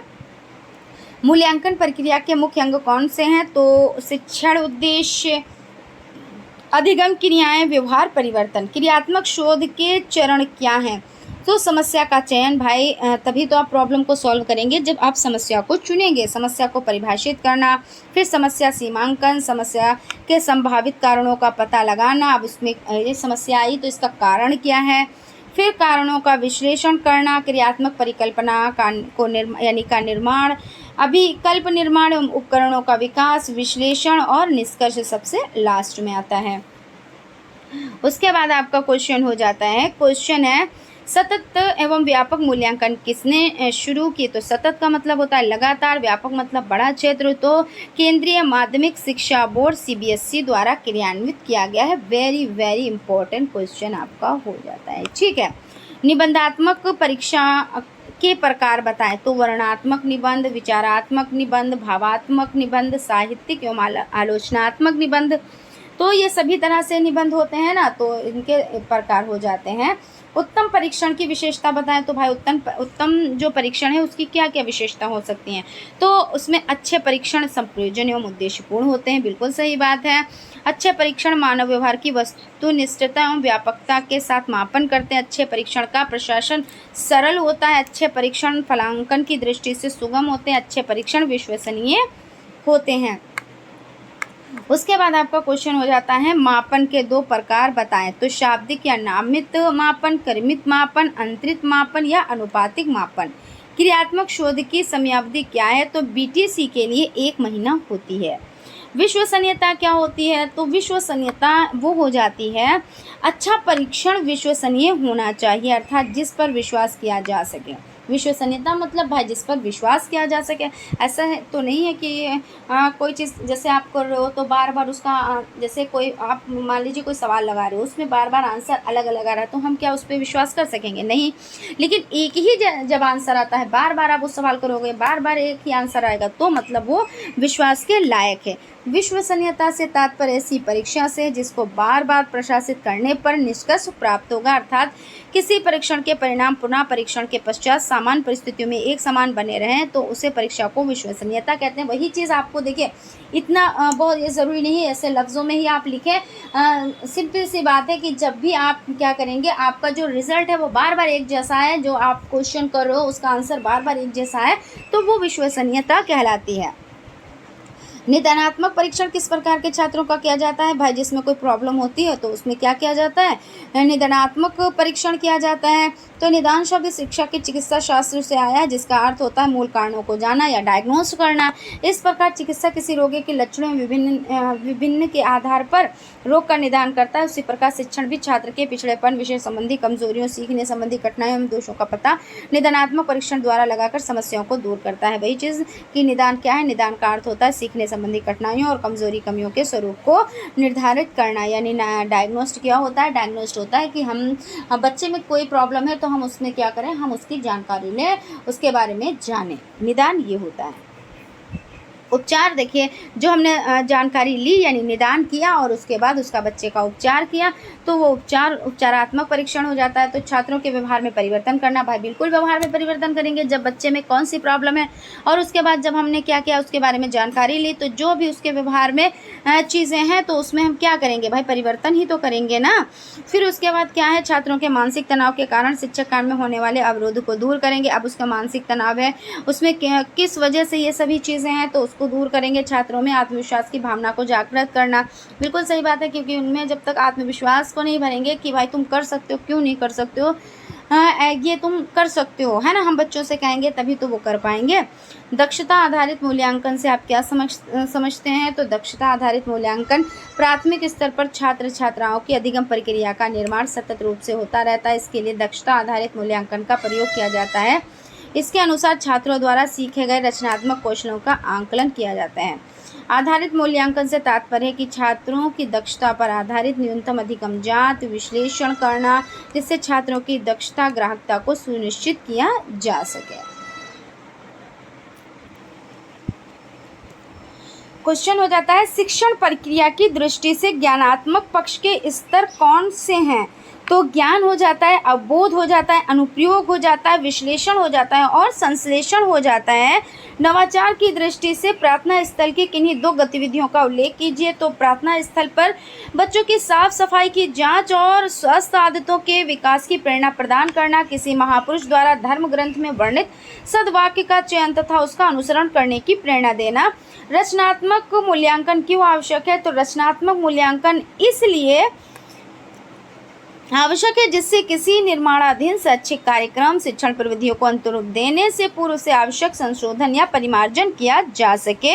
क्रियात्मक अनुसंधान में न्यायदर्श का क्या अर्थ है? तो न्यायदर्श से आशय किसी जनसंख्या से चुने गए उस छोटे समूह से है जिसका चयन इस प्रकार किया गया है कि वे संपूर्ण जनसंख्या का पर्याप्त प्रतिनिधित्व करते हों। परीक्षण में वैधता से क्या तात्पर्य है? तो किसी परीक्षण या परख की वैधता इस बात पर निर्भर करती है कि वो कितनी सत्यता से उस वस्तु का मापन करती है जिसके मापन के उद्देश्य से उसका निर्माण किया गया है। अतएव यह स्पष्ट है कि परीक्षण वैधता या उसके उद्देश्यों से घनिष्ठ संबंध है। वैधता एक अच्छे परीक्षण का मुख्य गुण है, अर्थात परीक्षण में वैधता से आशय उस कार्यकुशलता से है जिससे कि वह परीक्षण उस तथ्य का मापन करता है जिसके लिए यह बनाया गया है। शिक्षा में नवाचार का क्या अर्थ है? नवाचार यानी नए विचार। तो नवाचार वह विचार है जिससे मापने या स्वीकार करने यानी जिससे मानने या स्वीकार करने वाले उसे नवीन विचार के रूप में देखता है और अनुभव करता है। यानी हम कोई चीज़ है उसको नई तरीके से चीज़ों को करते हैं, नए तरीक़ों से सीखते हैं और बच्चों को उसको हम नए तरीके से सिखाते हैं, यही नवाचार है। शैक्षिक शोध का क्या अर्थ है कि यानी क्या है कि यानी समस्या भी हमारी और हल भी हमारा, यही तो है ना। तो इसमें क्रियात्मक अनुसंधान वह प्रक्रिया जिसके द्वारा व्यवहारिक कार्यकर्ता वैज्ञानिक ढंग से अपनी समस्याओं का अध्ययन, अपने निर्णय और क्रियाओं में निर्देशन, सुधार और मूल्यांकन करते हैं। क्रियात्मक शोध का अर्थ स्पष्ट कीजिए। तो कोरे के अनुसार क्रियात्मक अनुसंधान वह प्रक्रिया है जिसके द्वारा व्यवहारिक कार्यकर्ता, शैक्षिक हेडमास्टर, व्यवस्थापक, निरीक्षक आदि वैज्ञानिक अपने ढंग से अपनी समस्याओं का अध्ययन, अपने निर्णय उन क्रियाओं में अनुदेशन, सुधार और मूल्यांकन करते हैं। यानी जो समस्या आती है उसका अपने ढंग से, अपने तरीके से क्या करते हैं? समाधान करते हैं। तो यही होता है। उसके बाद क्रियात्मक शोध के दो मुख्य उपकरण लिखिए। तो अवलोकन एवं साक्षात्कार क्रियात्मक शोध के दो मुख्य उपकरण हो जाते हैं। कौन कौन से हैं? तो अवलोकन एवं साक्षात्कार ये हो जाते हैं। परिकल्पना क्या है? तो क्रियात्मक शोध की विशिष्ट समस्या का प्रस्तावित उत्तर परिकल्पना है। क्या है? क्रियात्मक शोध के विशिष्ट समस्या का, जो समस्या आई है उसको प्रस्तावित उत्तर, उसका जो उत्तर प्राप्त होता है, यानी भाई समस्या आती है तो उसके बारे में जानते हैं, फिर उसके बारे में उस पर वर्क करते हैं, तो यही परिकल्पना है। यानी क्रियात्मक शोध की विशिष्ट समस्या का प्रस्तावित उत्तर परिकल्पना होता है। और लिखित परीक्षा की उपयोगिता लिखिए। तो इसमें बालक का ज्ञान दृढ़ एवं स्थायी होता है और पठित अंश या विषय वस्तु को भली प्रकार से समझ लेता है। बालक में मौलिकता का विकास होता है। बालक में चिंतन शक्ति, ग्रहण शक्ति का विकास होता है। सामाजिक कौशल मूल्यांकन के उपकरण कौन कौन से हैं? तो सामाजिक कौशल मूल्यांकन के मापन एवं मूल्यांकन हेतु 3 प्रकार के उपकरण प्रयोग किए गए हैं। समाजमितीय मैट्रिक्स, सोशियोग्राम तथा समाजमितीय गुणांक। इन उपकरणों से बालक से सामाजिक कौशल का मूल्यांकन किया जाता है। मांसपेशियां एवं आंगिक गतिविधियां मूल्यांकन के किस पक्ष से संबंधित है? तो क्रियात्मक पक्ष से संबंधित होती हैं। कौन कौन सी? तो मांसपेशियां एवं आंगिक गतिविधियां। मौखिक अभिव्यक्ति के साधन कौन कौन से हैं? तो मौखिक अभिव्यक्ति के साधन इसमें वार्तालाप, कहानी, कथन, भाषण, कविता, पाठ, संवाद, चर्चा, परिचर्चा, विचार विमर्श, आत्मकथा, संस्मरण आदि सम्मिलित होते हैं। और उपचारात्मक शिक्षण की 2 विधियां लिखिए। तो प्रत्येक छात्र कमजोरी तथा उसके कारण भी ज्ञात होते हैं, अतः ऐसे छात्रों को जिन्हें निदान की आवश्यकता है स्वयं ही अध्यापक के पास आना चाहिए। भाई बिल्कुल सही, अगर ऐसी कोई प्रॉब्लम है तो बच्चे को खुद ही आना चाहिए। बाकी तो शिक्षक जब जान पाता है तभी तो करेगा, क्योंकि एक क्लास में 30 से 35 बच्चे होते हैं तो उनके बारे में जानना भी थोड़ा सा ये हो जाता है, टाइम लग जाता है। तो अगर ऐसा बच्चा है तो वो स्वयं से आ जाए। जिन छात्रों की उपलब्धि संतोषजनक हो उन्हें उपलब्धि परीक्षण तथा बुद्धि परीक्षण द्वारा छांट लिया जाए। ठीक है भाई। उसके बाद हो जाता है यहाँ पे क्रियात्मक शोध की शिक्षा में आवश्यकता बताएं। तो क्रियात्मक शोध शिक्षा के क्षेत्र में क्रियात्मक अनुसंधान की आवश्यकता इसलिए है कि शिक्षा के क्षेत्र के कार्य करने वाले प्रत्येक शिक्षक एवं अधिकारी अपनी समस्याओं का सरल और सही समाधान खोज सकें। पाठ्यक्रम को छात्रों की आवश्यकताओं और परिस्थितियों के अनुरूप बदला जा सके। शिक्षण विधियों में उचित परिवर्तन लाया जा सके। कम समय में ही समस्याओं की शीघ्रता एवं सरलता से सुलझाया जा सके। शिक्षा से संबंधित दैनिक समस्याओं का सही हल खोजा जा सके और शिक्षण में व्यवहारिकता लाई जा सके। उसके बाद आपके क्वेश्चन यहाँ पे देख लेते हैं कौन कौन से हैं। निदानात्मक परीक्षण क्या होता है? निदानात्मक यानी डायग्नोस करना, पता लगाना जो भी प्रॉब्लम है। और उपचारात्मक शिक्षण यानी उसका इलाज करना। क्रियात्मक यानी समस्या भी हमारी, हल भी हमारा, यानी हम क्रिया करके चीज़ों को कर रहे हैं। परिकल्पना क्या होता है? देखिए वही सारे क्वेश्चंस रिपीट हो रहे हैं, हम यहाँ पे देख लेते हैं। क्रियात्मक शोध देखिए यहाँ पे कि कोरे के अनुसार क्रियात्मक अनुसंधान व प्रक्रिया है जिसके द्वारा व्यवहारिक कार्यकर्ता, शैक्षिक हेडमास्टर, व्यवस्थापक, निरीक्षक आदि मनोवैज्ञानिक ढंग से अपनी समस्याओं का अध्ययन, अपने निर्णय और क्रियाओं से के निर्देशन, सुधार, मूल्यांकन करते हैं। एनसीईआरटी के अनुसार मूल्यांकन की परिभाषा, तो शैक्षिक मूल्यांकन एक प्रक्रिया है जिसके द्वारा यह ज्ञात किया जाता है कि सीमा यानी किस सीमा तक प्राप्त किए गए हैं कक्षा में दिए गए अधिकतम अनुभव कहाँ तक प्रभावशाली सिद्ध हुए हैं और कहाँ तक यह शिक्षा के उद्देश्य में पूर्ण है। ये हो जाता है सामुदायिक सहभागिता। तो समुदाय सहभागिता यानी समुदाय में सहभागिता यानी क्या? हेल्प करना, है ना, सहभागी यानी एक दूसरे की मदद करना, यही तो होता है ना। तो सामुदायिक सहभागिता का अर्थ होता है विद्यालय की योजनाओं प्रबंधन में माता पिता और समुदाय के सदस्यों की सहभागिता, यानी उनको वो मिले हुए हैं, वो इन्वॉल्व हैं, ये चीज़। विश्वसनीयता को परिभाषित कीजिए। तो विश्वसनीयता का मतलब क्या होता है? जिसमें विश्वास किया जा सके। तो विश्वसनीयता का अर्थ होता है भरोसा, स्थिरता, संगति, भविष्यवाणी, परिशुद्धता। यानी करगिल के अनुसार आप लोग ये भी याद कर लीजिएगा, कितनी ईजी है। विश्वसनीय का अर्थ होता है भरोसा, स्थिरता, संगति, भविष्यवाणी, परिशुद्धता। सतत एवं व्यापक मूल्यांकन देखिए रिपीटेड क्वेश्चन है। सतत मूल्यांकन के अंदर छात्रों के शैक्षिक क्वेश्चनों की जांच प्रतिमाह या तिथिवार की जाती है और व्यापक मूल्यांकन में बालकों के विभिन्न पक्षों का मूल्यांकन किया जाता है, यानी सभी पक्ष आ जाते हैं। व्यापक में सभी पक्ष आ जाते हैं। एक उत्तम परीक्षण की दो विशेषताएं, तो इसमें वैधता होती है, विश्वसनीयता होती है। उसके बाद आपका क्वेश्चन हो जाता है निर्माणात्मक एवं योगात्मक मूल्यांकन के दो अंतर लिखिए। तो मूल्यांकन की प्रकृति विकासात्मक होती है तथा योगात्मक मूल्यांकन की प्रकृति अंतिम होती है। और निर्माणात्मक मूल्यांकन का उद्देश्य छात्रों की शिक्षा में सुधार करना होता है और योगात्मक मूल्यांकन का उद्देश्य छात्रों की उपलब्धि का मूल्यांकन करना होता है। मापन एवं परीक्षण में कोई दो अंतर बताएं। मापन एवं परीक्षण में कोई एक अंतर बताएं। तो मापन का संबंध भौतिक गुणों से होता है जबकि परीक्षण का संबंध मानसिक तथा मनोवैज्ञानिक गुणों से होता है। ब्लूम के अनुसार मूल्यांकन के उद्देश्यों का वर्गीकरण कीजिए। तो ज्ञानात्मक, भावात्मक और क्रियात्मक हो जाता है। मापन के 4 स्तंभों के नाम लिखिए। तो नामित स्तर, क्रमित स्तर, अंतरिक्ष स्तर और अनुपातिक स्तर, ये सभी हो जाते हैं। चलते हैं अगले क्वेश्चन की तरफ। देखिए सभी क्वेश्चन ज़्यादातर रिपीटेड क्वेश्चन है। साक्षात्कार से क्या आशय? या साक्षात्कार यानी इंटरव्यू। इसमें क्या होता है कि दो लोग होते हैं, आमने सामने बैठते हैं, एक क्वेश्चन करता है यानी और दूसरा आंसर देता है। तो यह एक प्रकार का क्या हो जाता है? ये क्रियात्मक शोध का एक उपकरण हो जाता है और यह एक प्रकार की मौखिक प्रश्नावली है। भाई प्रश्न ही तो पूछा जाता है ना और उसका आंसर आपको देना होता है, जैसे जो सामने बैठा होता है जिसका इंटरव्यू चल रहा होता है। इस विधि में शोधकर्ता एवं साक्षात्कारदाता आमने सामने बैठकर जानकारी का आदान प्रदान करते हैं। और अगला क्वेश्चन आपका हो जाता है क्रियात्मक शोध की दो विशेषताएं बताएं। तो इसकी विशेषताएं क्या क्या हो जाती हैं? तो देख लेते हैं यहाँ पे। शोध की समस्या अनुभवजन्य होती हैं और यह शोध संस्था के सामान्य वातावरण में बिना किसी नियंत्रित परिस्थितियों को उत्पन्न किए पूरा किया जा सकता है। उसके बाद है नवाचार से आप क्या समझते हैं? तो नवाचार किसी नवीन कार्य को करना या किसी कार्य को नए ढंग से करना है। आज शिक्षा से संबंधित विभिन्न क्षेत्रों में नवाचार को महत्व दिया जा रहा है। क्रियात्मक शोध को स्पष्ट कीजिए। तो क्रियात्मक शोध एक व्यवहारिक रूप है जिसमें विद्यालय से संबंधित लोगों द्वारा अनुभव की जाने वाली समस्याओं के वैज्ञानिक ढंग से समाधान का प्रयास खुद उनके द्वारा किया जा सकता है, यानी जाता है। अच्छे प्रश्नों की विशेषता, भाई अच्छे प्रश्न कैसे होने चाहिए? सरल होने चाहिए, स्पष्ट होने चाहिए, सरल भाषा में होने चाहिए, बहुत ज़्यादा बड़े नहीं होने चाहिए, बहुत ज़्यादा छोटे नहीं होने चाहिए। यही चीज़ें आपको लिखनी है। कक्षा में बच्चों से प्रश्न क्यों किए जाते हैं? भाई बच्चों में देख रहे हैं क्या चीज़ें सीखी है, उनकी तर्क शक्ति कितनी है, उनकी समझने की शक्ति कितनी है ना, उन्होंने जो चीज़ सीखी है वो बता भी पाएंगे नहीं, फीडबैक दे भी पाएंगे या नहीं। तो बच्चों में प्रश्न इन्हीं के लिए किया जाता है। परिकल्पना से क्या आशय है? तो शोध की विशिष्ट समस्या का प्रस्तावित उत्तर परिकल्पना है, यानी जो शोध होता है और इसमें विशिष्ट समस्या, जो समस्या आती है उसका क्या है, उसका उत्तर ही क्या कहलाता है? तो परिकल्पना कहलाता है।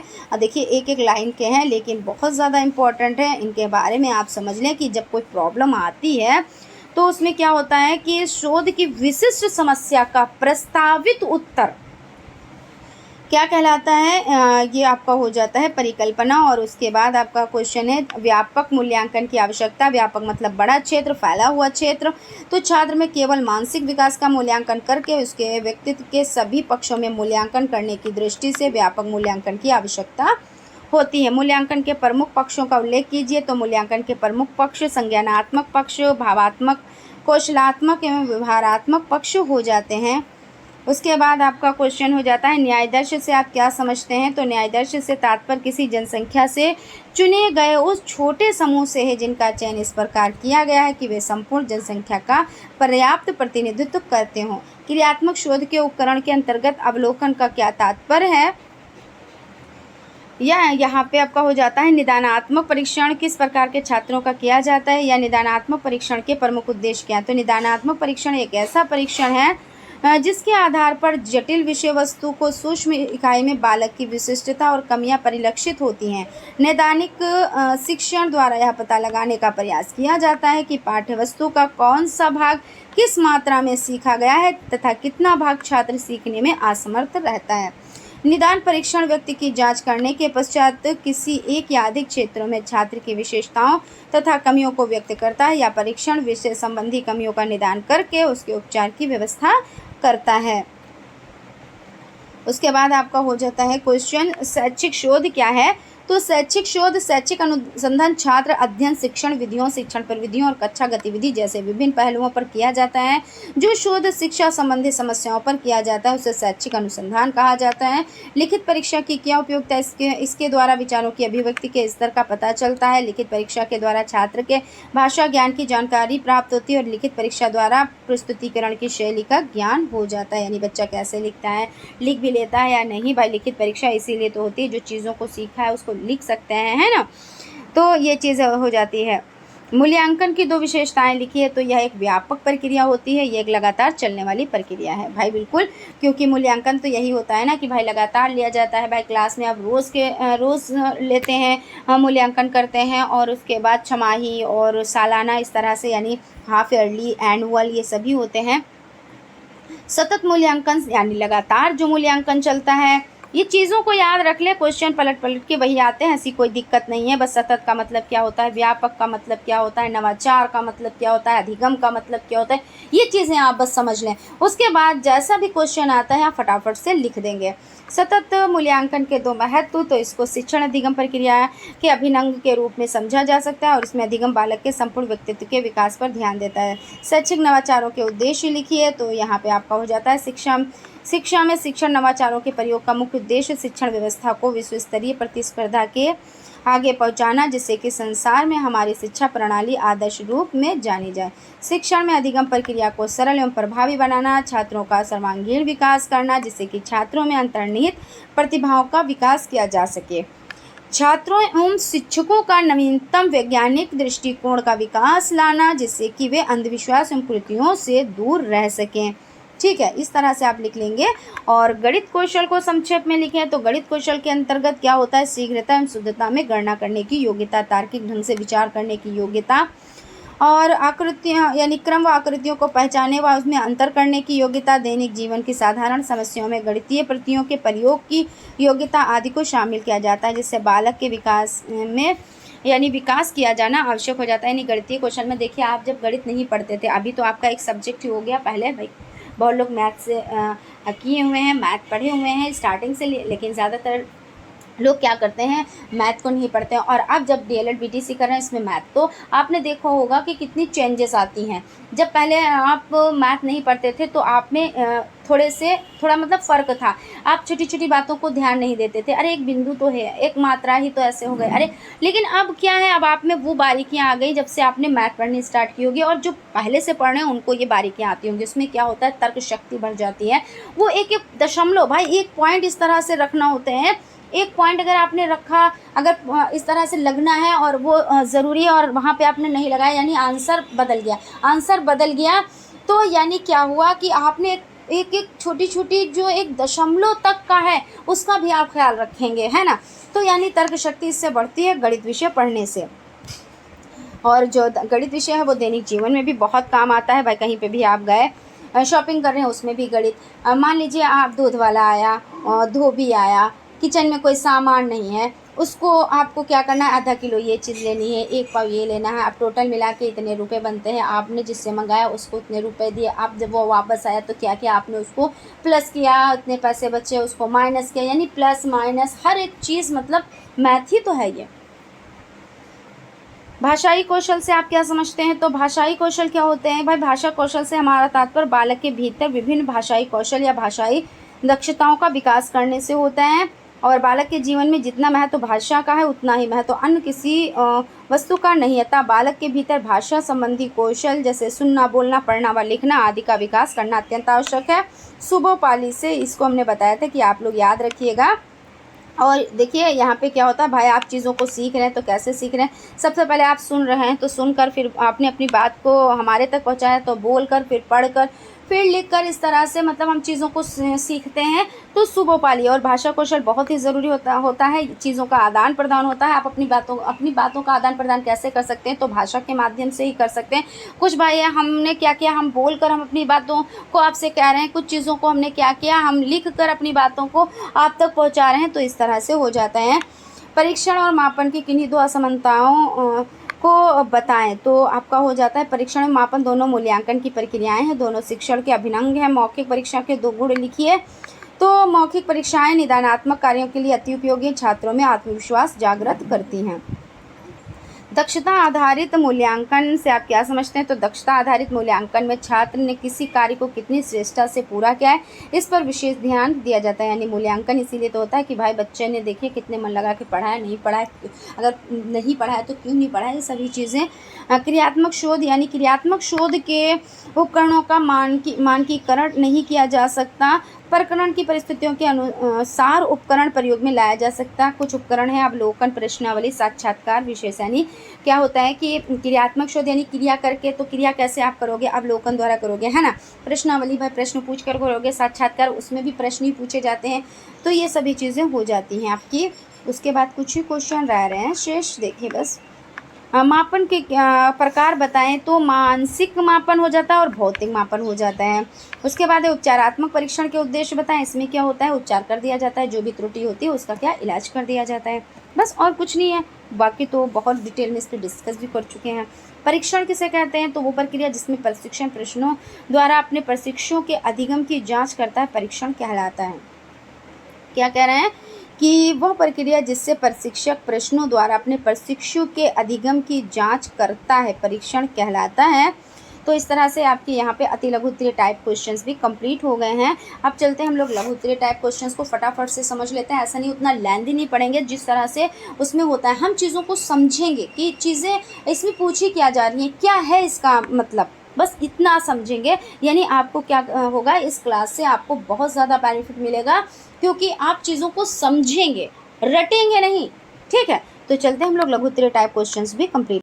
चलिए फ्रेंड्स, चलिए फटाफट से लघु उत्तरीय टाइप क्वेश्चंस भी कंप्लीट कर लेते हैं। पहला क्वेश्चन आपका हो जाता है शैक्षिक मापन एवं मूल्यांकन की अवधारणा को स्पष्ट कीजिए। वेरी इंपॉर्टेंट क्वेश्चन है।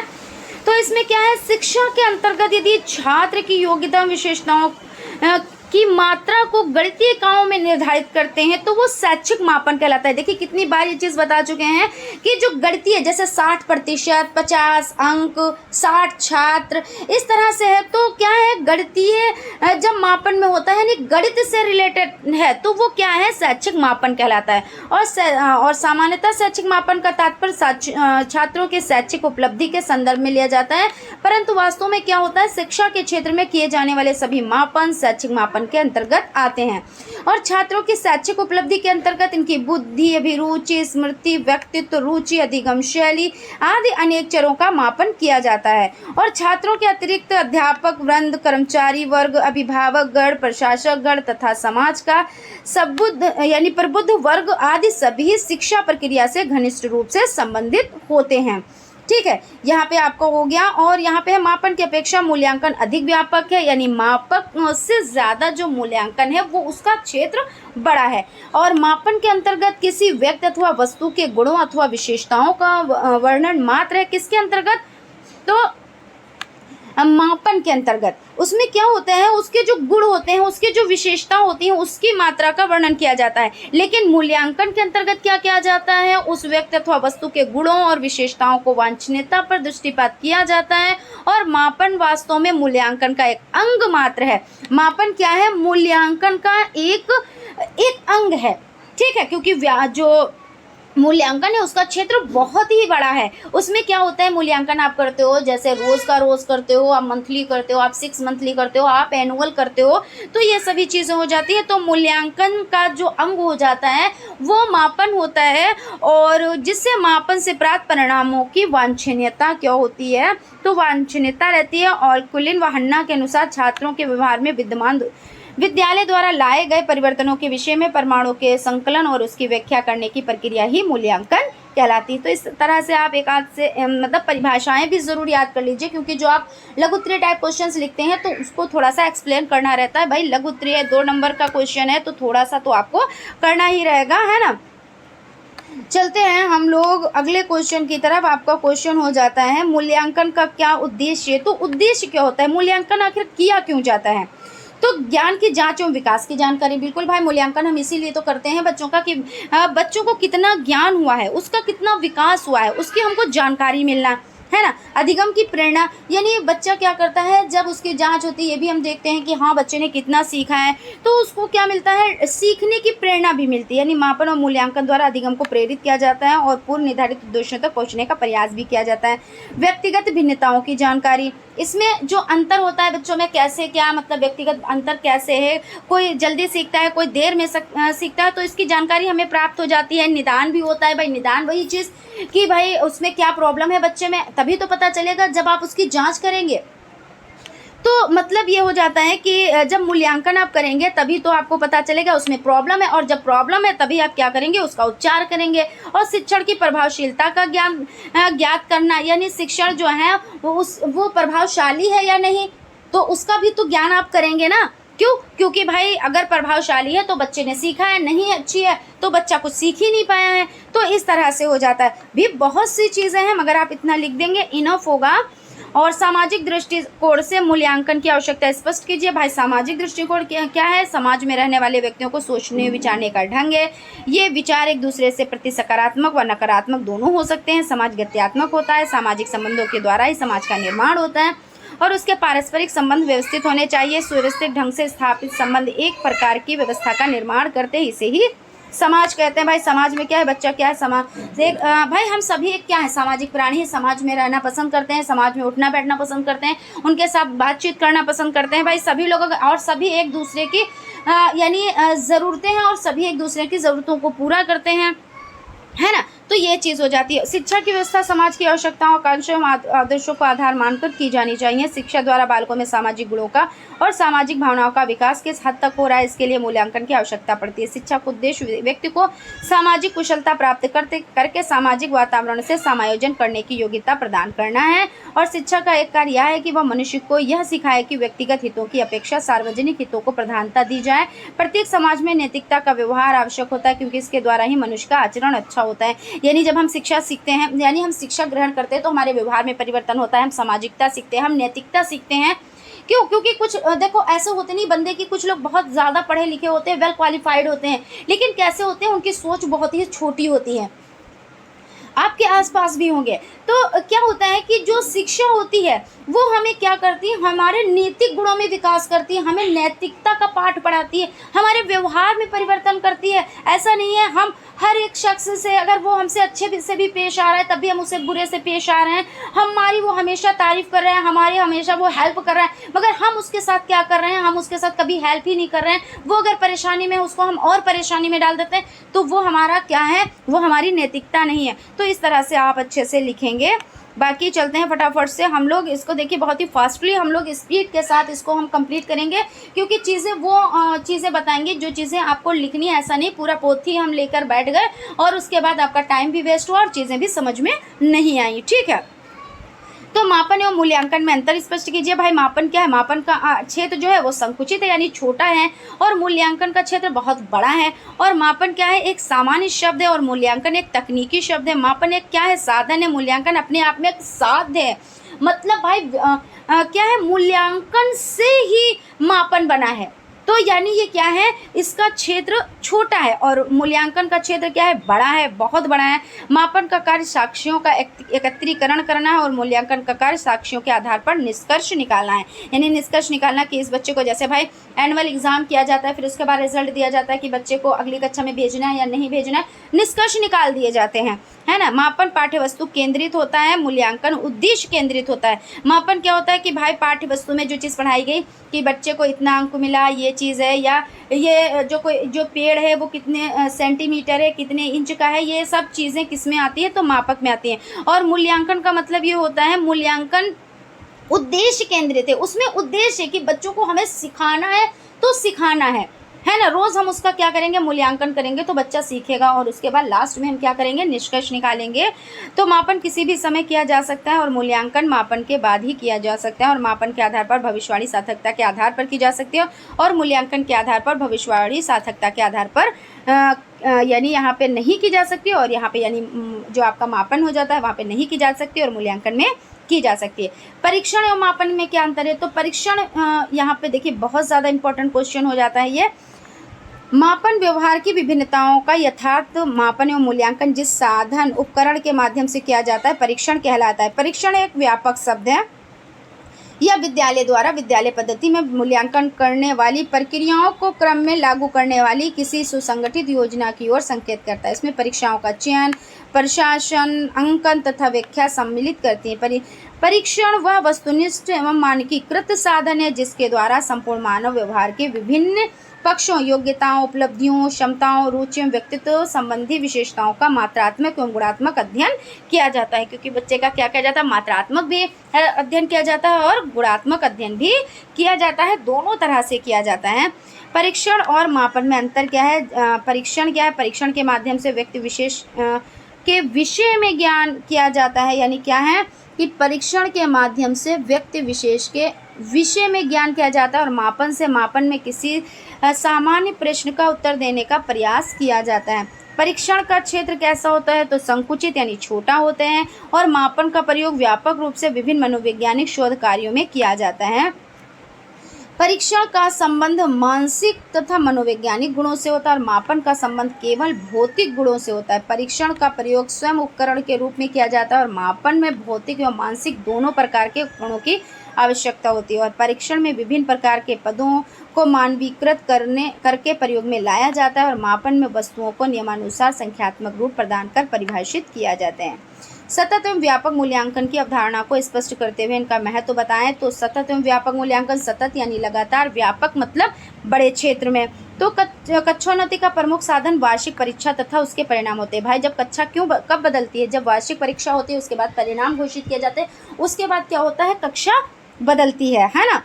तो इसमें क्या हो जाता है, इस प्रथा से सभी भली भांति परिचित है। भाई क्यों नहीं भली भांति, भाई सभी के साथ यही होता है। भाई एनुअल एग्जाम होता है, उसके बाद क्या होता है, कक्षा बदली जाती है। संपूर्ण संकुल संकल्पना के कार्यक्रम अंतर्निहित सतत मूल्यांकन इस समस्या का प्रमुख समाधान है। सतत मूल्यांकन के माध्यम से बालक की योग्यता तथा अयोग्यता के बारे में नियम रूप से उपयोगी तत्वों का संकलन संभव हो सकेगा।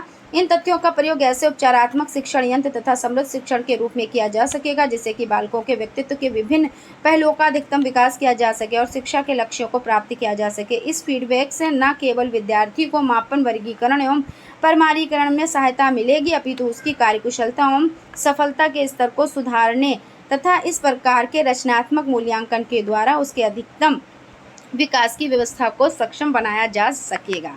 और इसमें क्या है, इस प्रकार सतत मूल्यांकन के परिणाम हमें शीघ्र प्राप्त होते हैं। सतत यानी लगातार चल रही है तो हमें कंटिन्यू हमको वो चीज़ें मिलती रहती है, उसके परिणाम मिलते रहते हैं। लेकिन इसमें क्या है, व्यापक मूल्यांकन स्वयं लक्ष्य न होकर लक्ष्य प्राप्त करने का साधन है। विद्यार्थी परीक्षा के भय से मुक्त हो सकेंगे तथा सहज भाव में मूल्यांकन के लिए तत्पर रहेंगे।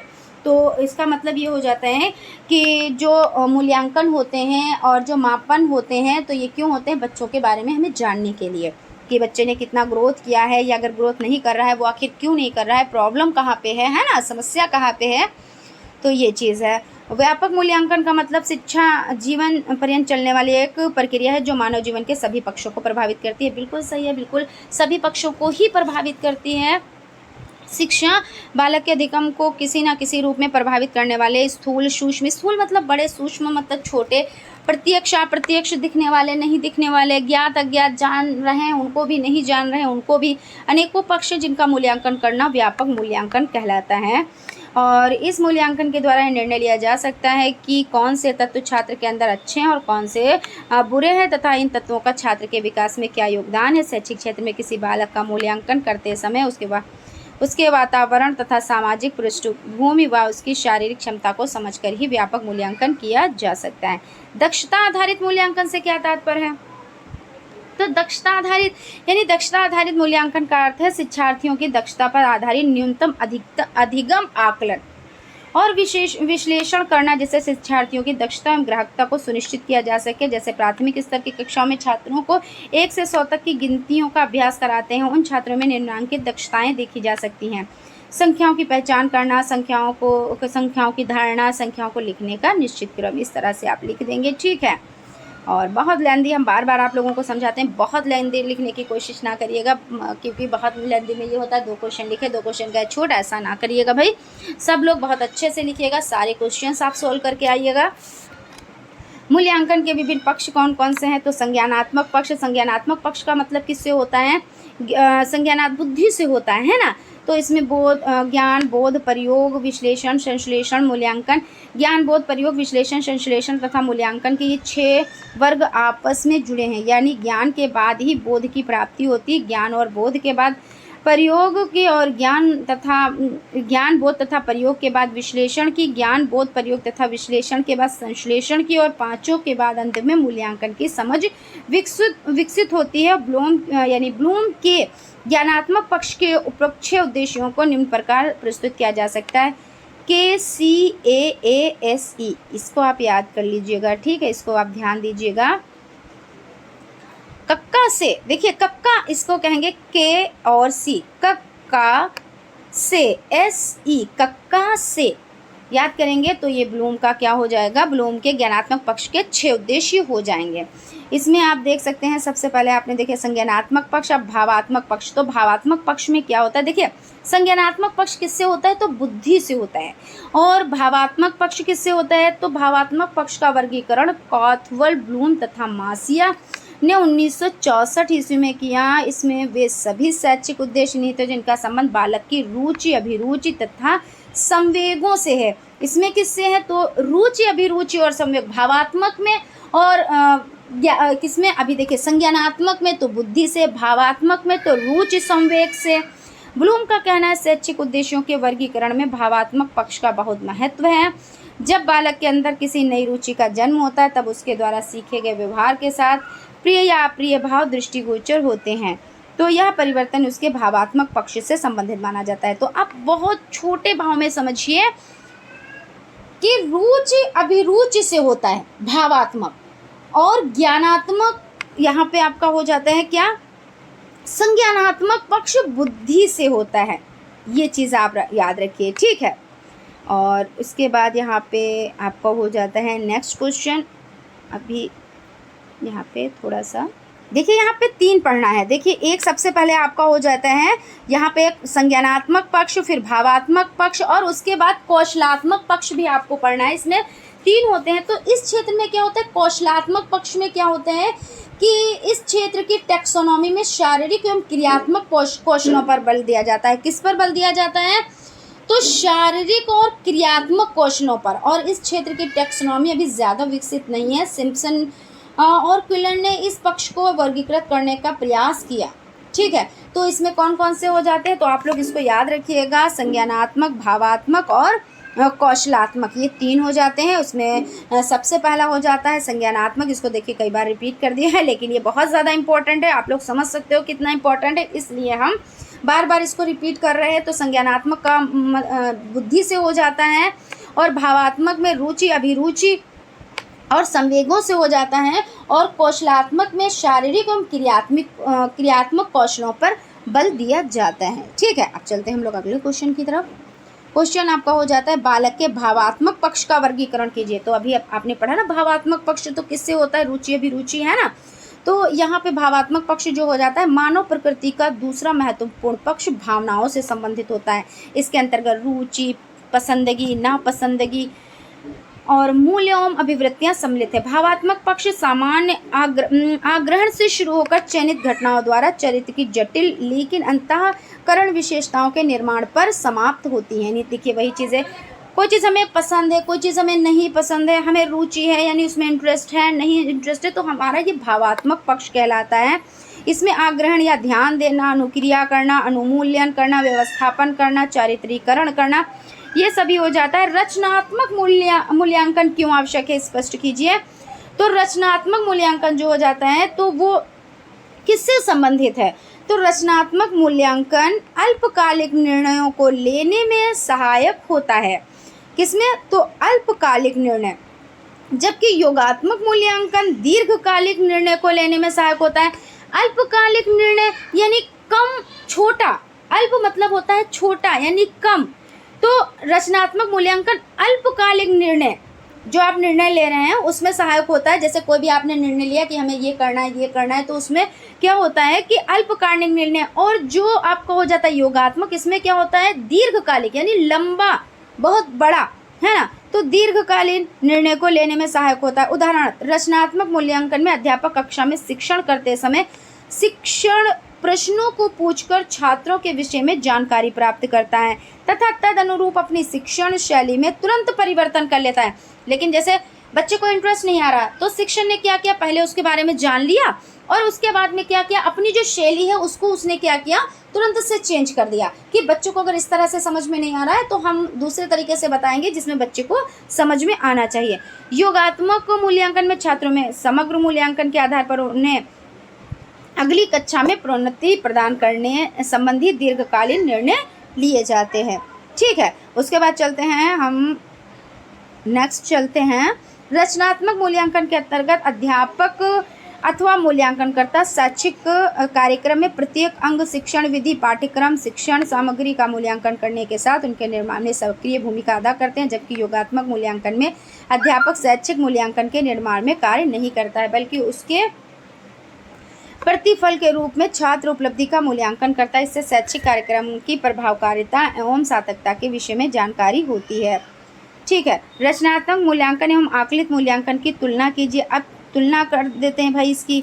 तो क्या है इसमें, रचनात्मक शैक्षिक उपलब्धि के संदर्भ में रचनात्मक एवं आकलित मूल्यांकन में भेद स्पष्ट है। शिक्षण कार्य के दौरान समय समय पर छात्रों की उपलब्धि का मूल्यांकन किया जाता है और इस प्रकार के मूल्यांकन को रचनात्मक मूल्यांकन कहते हैं, यानी फॉर्मेटिव इवैल्यूएशन, यानी कि समय समय पर क्या कर रहे हैं, छात्रों का मूल्यांकन कर रहे हैं, तो इसे क्या कहेंगे, रचनात्मक मूल्यांकन कहेंगे। और रचनात्मक मूल्यांकन द्वारा सीखे वाले छात्र तथा अध्यापकों की प्रतिपुष्टि यानी फीडबैक मिलती है। इससे छात्र अपने शैक्षिक प्रयासों के लिए प्रेरित होते हैं और अध्यापक अपनी शिक्षण विधियों में आवश्यकता अनुसार सुधार करते हैं। इसके विपरीत जब कोई अध्यापक अथवा मूल्यांकनकर्ता पाठ्यक्रम की समाप्ति पर या शिक्षा सत्र के अंत में छात्रों की समग्र उपलब्धि का मूल्यांकन षष्ठमासिक तथा अर्धवार्षिक परीक्षाओं द्वारा करते हैं, तो उसे आकलित मूल्यांकन कहते हैं। आकलित मूल्यांकन का उद्देश्य कक्षा के सभी छात्रों की उनकी उपलब्धि के आधार पर भेद कर उन्हें उपयुक्त श्रेणी अथवा ग्रेड प्रदान करना है। तो समझ गए, जो रचनात्मक मूल्यांकन आपका हो जाता है उसमें क्या होता है, फॉर्मेटिव इवैल्यूएशन। तो इसमें जो शिक्षक होता है वो क्या करता है, समय समय पर उसमें लेता रहता है, फीडबैक देता रहता है।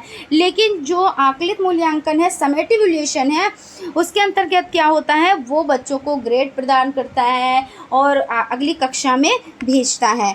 और यहाँ पे हो जाता है रचनात्मक मूल्यांकन अल्पकालीन निर्णय लेने में सहायक है। भाई जाहिर सी बात है कि रोज़ का रोज़ बच्चों को देख रहे हैं, रोज़ का रोज़ उनके बारे में जान रहे हैं, रोज़ की रोज़ उनके से फीडबैक ले रहे हैं।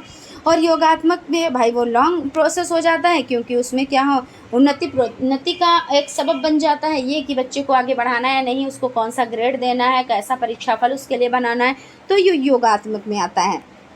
तो आई होप आप लोग बहुत अच्छे से लिख ले जाएंगे, क्योंकि ये सभी चीज़ें भाई अपने लोगों के साथ ऐसा सब हुआ नहीं कि योगात्मक भी हुआ और रचनात्मक भी हुआ, है ना। तो ये सभी चीज़ें हो जाती भाई। रोज़ भी हम लोगों से क्या किया जाता था, रोज़ क्वेश्चन भी पूछे जाते थे, पढ़ाया भी जाता था, शिक्षक हमारे बारे में जानते भी थे कि हाँ ऐसा बच्चा है, ये इस तरह से हर चीज़। उसके बाद भाई वर्ष कंप्लीट हुआ तो उसके बाद भाई ग्रेड मिला, कैसा भाई बच्चा है उसके अकॉर्डिंग उसको ग्रेड मिला। तो ये सभी चीज़ें। सतत मूल्यांकन में परियोजना यानी प्रोजेक्ट कार्य का तो बहुत ही महत्व होता है।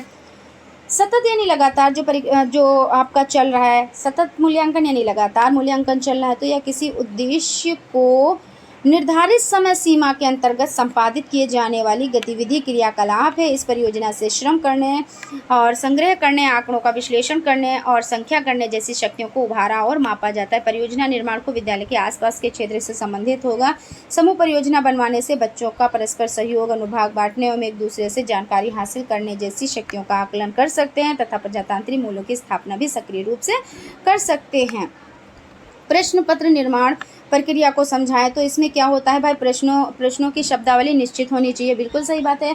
और उसके बाद क्या है, प्रश्नों में आवश्यक शब्द नहीं जोड़ने, अनावश्यक शब्द यानी कि आपने प्रश्नों में जो अनावश्यक शब्द हैं उनको भी जोड़ दिया। उसकी प्रश्नावली अगर सरल नहीं है तो भी बेकार है, अगर उनके जो शब्द हैं वो कठिन है वो भी नहीं ठीक है। यानी आप इस तरह से भी लिख सकते हैं और ऐसे भी लिख सकते हैं कि शब्द जो है सरल होने चाहिए, क्वेश्चन बहुत लंबा नहीं होना चाहिए, बहुत शॉर्ट नहीं होना चाहिए, क्योंकि इससे दिक्कतें आती हैं, बच्चे समझ नहीं पाते। जब प्रश्न ही नहीं समझ पाएंगे तो उसका उत्तर क्या देंगे। बस आपको यही सब लिखना है। सतत एवं वार्षिक मूल्यांकन में पुनर्बलन से क्या तात्पर्य है, तो सतत मूल्यांकन से तात्पर्य उस प्रक्रिया से जो नियमित रूप से छात्रों का किया जाता है। सतत यानी लगातार चल रहा है, रोज दे रहे हैं, और इसके अंतर्गत पुनर्बलन के माध्यम से अपेक्षित सुधार किया जाता है। भाई बच्चों में पुनर्बलन किया जाता है, ठीक है तुम कर सकते हो, बहुत अच्छे हो, वेल एंड गुड हो, शाबाश, ऐसे करके आप करते हो तो, और बच्चों से कहते हो आप कर सकते हो, क्यों नहीं कर सकते हो, तो ये पुनर्बलन हो जाता है। जैसे छात्र प्रतिदिन गृह कार्य करके लाते हैं, इनकी जाँच के समय बहुत अच्छा कार्य किया तथा अधिक अच्छा कर सकते हो, लेख पर ध्यान दे, तो ये सब क्या हो जाते हैं, पुनर्बलन हो जाते हैं। और वार्षिक मूल्यांकन यानी वार्षिक मूल्यांकन के अंतर्गत छात्रों की पुनर्बलन प्रदान किया जाता है। परिणाम प्रपत्र पर लिखा होता है कि आपको अधिक प्रयत्न करना चाहिए, आप में अच्छा करने की और योग्यता है और आप प्रथम स्थान पर पहुंच सकते हैं।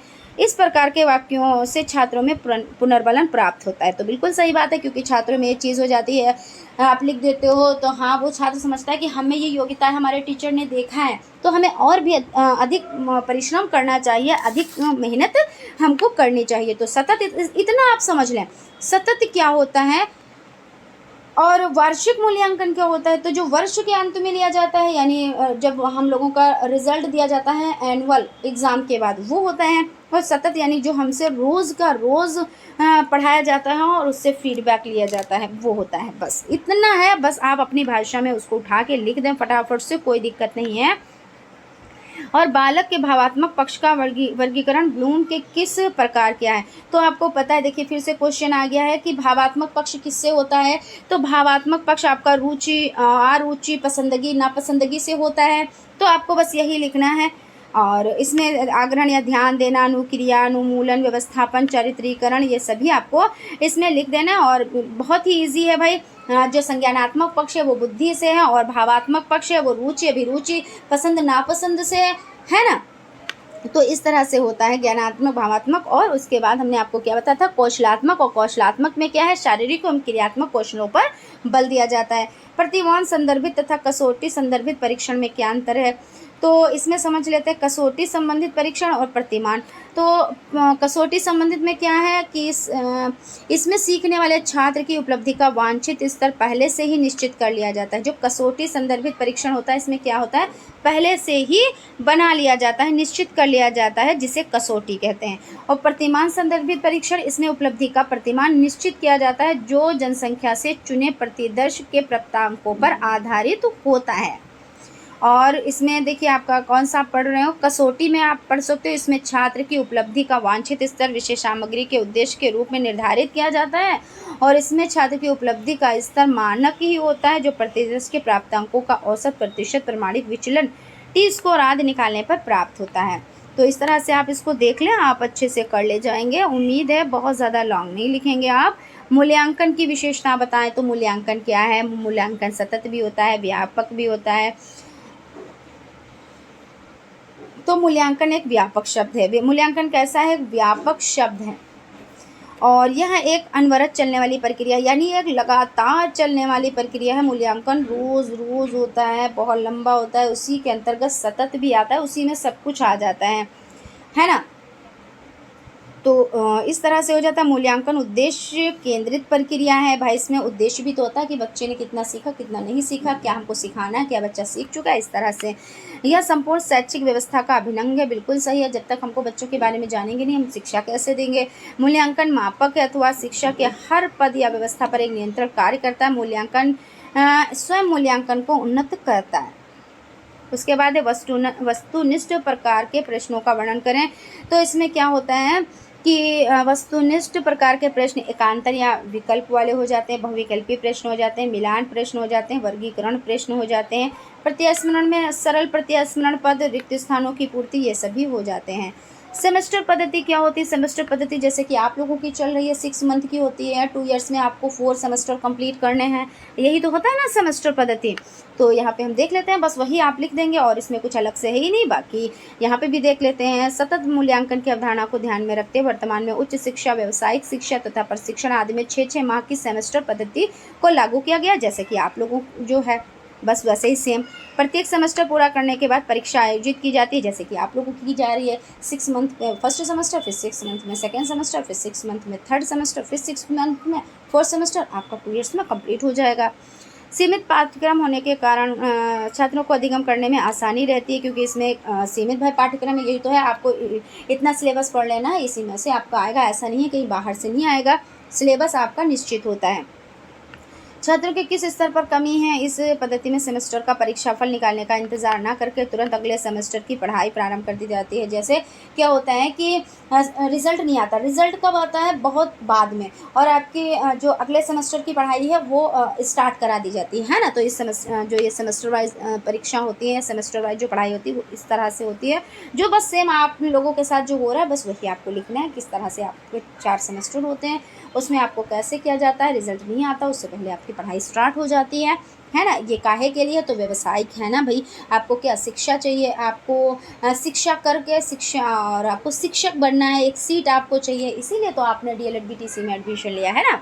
तो यही चीज़ है। बोध के 3 रूप कौन से हैं? अनुवाद, व्याख्या या विवेचना, उल्लेख। तो अनुवाद इसका अर्थ है संप्रेषण को अन्य भाषाओं में व्यक्त करना, यानी जो संप्रेषण यानी कम्युनिकेशन है उसको क्या करना। अनुवाद कहते हैं कि हिंदी का इंग्लिश में ट्रांसलेट कर दो, अनुवाद कर दो, तो वो चीज़ है। व्याख्या या विवेचना, इसमें संप्रेषण को समग्र रूप से देखा जाता है तथा उसकी व्याख्या की जाती है। उल्लेख, इनसे परिणामों का उल्लेख किया जाता है। मूल्यांकन प्रक्रिया कैसी हो स्पष्ट कीजिए। तो मूल्यांकन कैसा हो भाई? मूल्यांकन देखिए शिक्षा व्यवस्था पर एक आवश्यक अंग है। मूल्यांकन प्रक्रिया को मात्र बौद्धिक विकास तक सीमित न होना चाहिए, वरन इसमें विद्यार्थी के संज्ञानात्मक, भावात्मक, कौशलात्मक एवं व्यवहारिक पक्षों के विकास को सम्मिलित किया जाना चाहिए। और मूल्यांकन प्रक्रिया को अध्ययन अध्यापन के साथ साथ चलते रहना चाहिए, और जिससे विद्यार्थियों को व्यवहार एवं अनुभव में होने वाले परिवर्तनों को लागू किया जा सके, है ना। मूल्यांकन में ग्रेडिंग सिस्टम क्या है? तो ग्रेडिंग सिस्टम ये होता है, देखिए आपको क्या है, ग्रेड दिए जाते हैं ना, कि भाई अगर आपका जैसे नंबर ज़्यादा अच्छे होते हैं तो उसमें A ग्रेड दिया जाता है, थोड़ा लो होता है तो उसमें B दिया जाता है, फिर उससे लो होता है तो C ग्रेड दिया जाता है। तो यही बस आपको लिखना है, ठीक है। तो यहाँ पे देख लेते हैं, मूल्यांकन में ग्रेडिंग सिस्टम से आशय है अंकों के स्थान पर ग्रेड प्रदान करना। ग्रेड अंक 1 2 3 यानी 9 तक, है ना, 1 2 3 4 5 6 7 डैश डैश 9, या अक्षर ABC G आदि हो सकते हैं, यहाँ तक हो सकते हैं। एक ग्रेड प्राप्तांक के प्रतिशत की एक सीमा पर परिचायक होता है, जैसे कि यदि 1 या A को 90% के रूप में प्राप्तांक का परिचालक किसी परीक्षा में माना गया है तो उसे 90% से अधिक प्राप्तांक वाले को 1 या A ग्रेड दिया जाएगा। जहां अध्ययन के कई विषय या क्रियाएं हैं, जहां प्रत्येक विषय एवं क्रिया में निर्धारित ग्रेड की प्रतिशत सीमा के अनुसार ग्रेड दिया जाएगा। आवश्यकता अनुसार प्राप्तांकों के समग्र योग को भी ग्रेड व्यक्त किया जा सकता है। वेरी इंपॉर्टेंट है क्वेश्चन, ठीक है। इसको आप लोग बहुत अच्छे से तैयार कर लीजिएगा।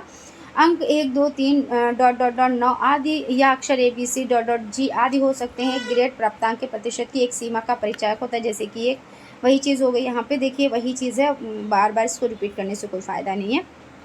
उत्तम परीक्षण, उत्तम परीक्षण का मतलब क्या होते हैं भाई? उत्तम मतलब बहुत अच्छा, बढ़िया, है ना।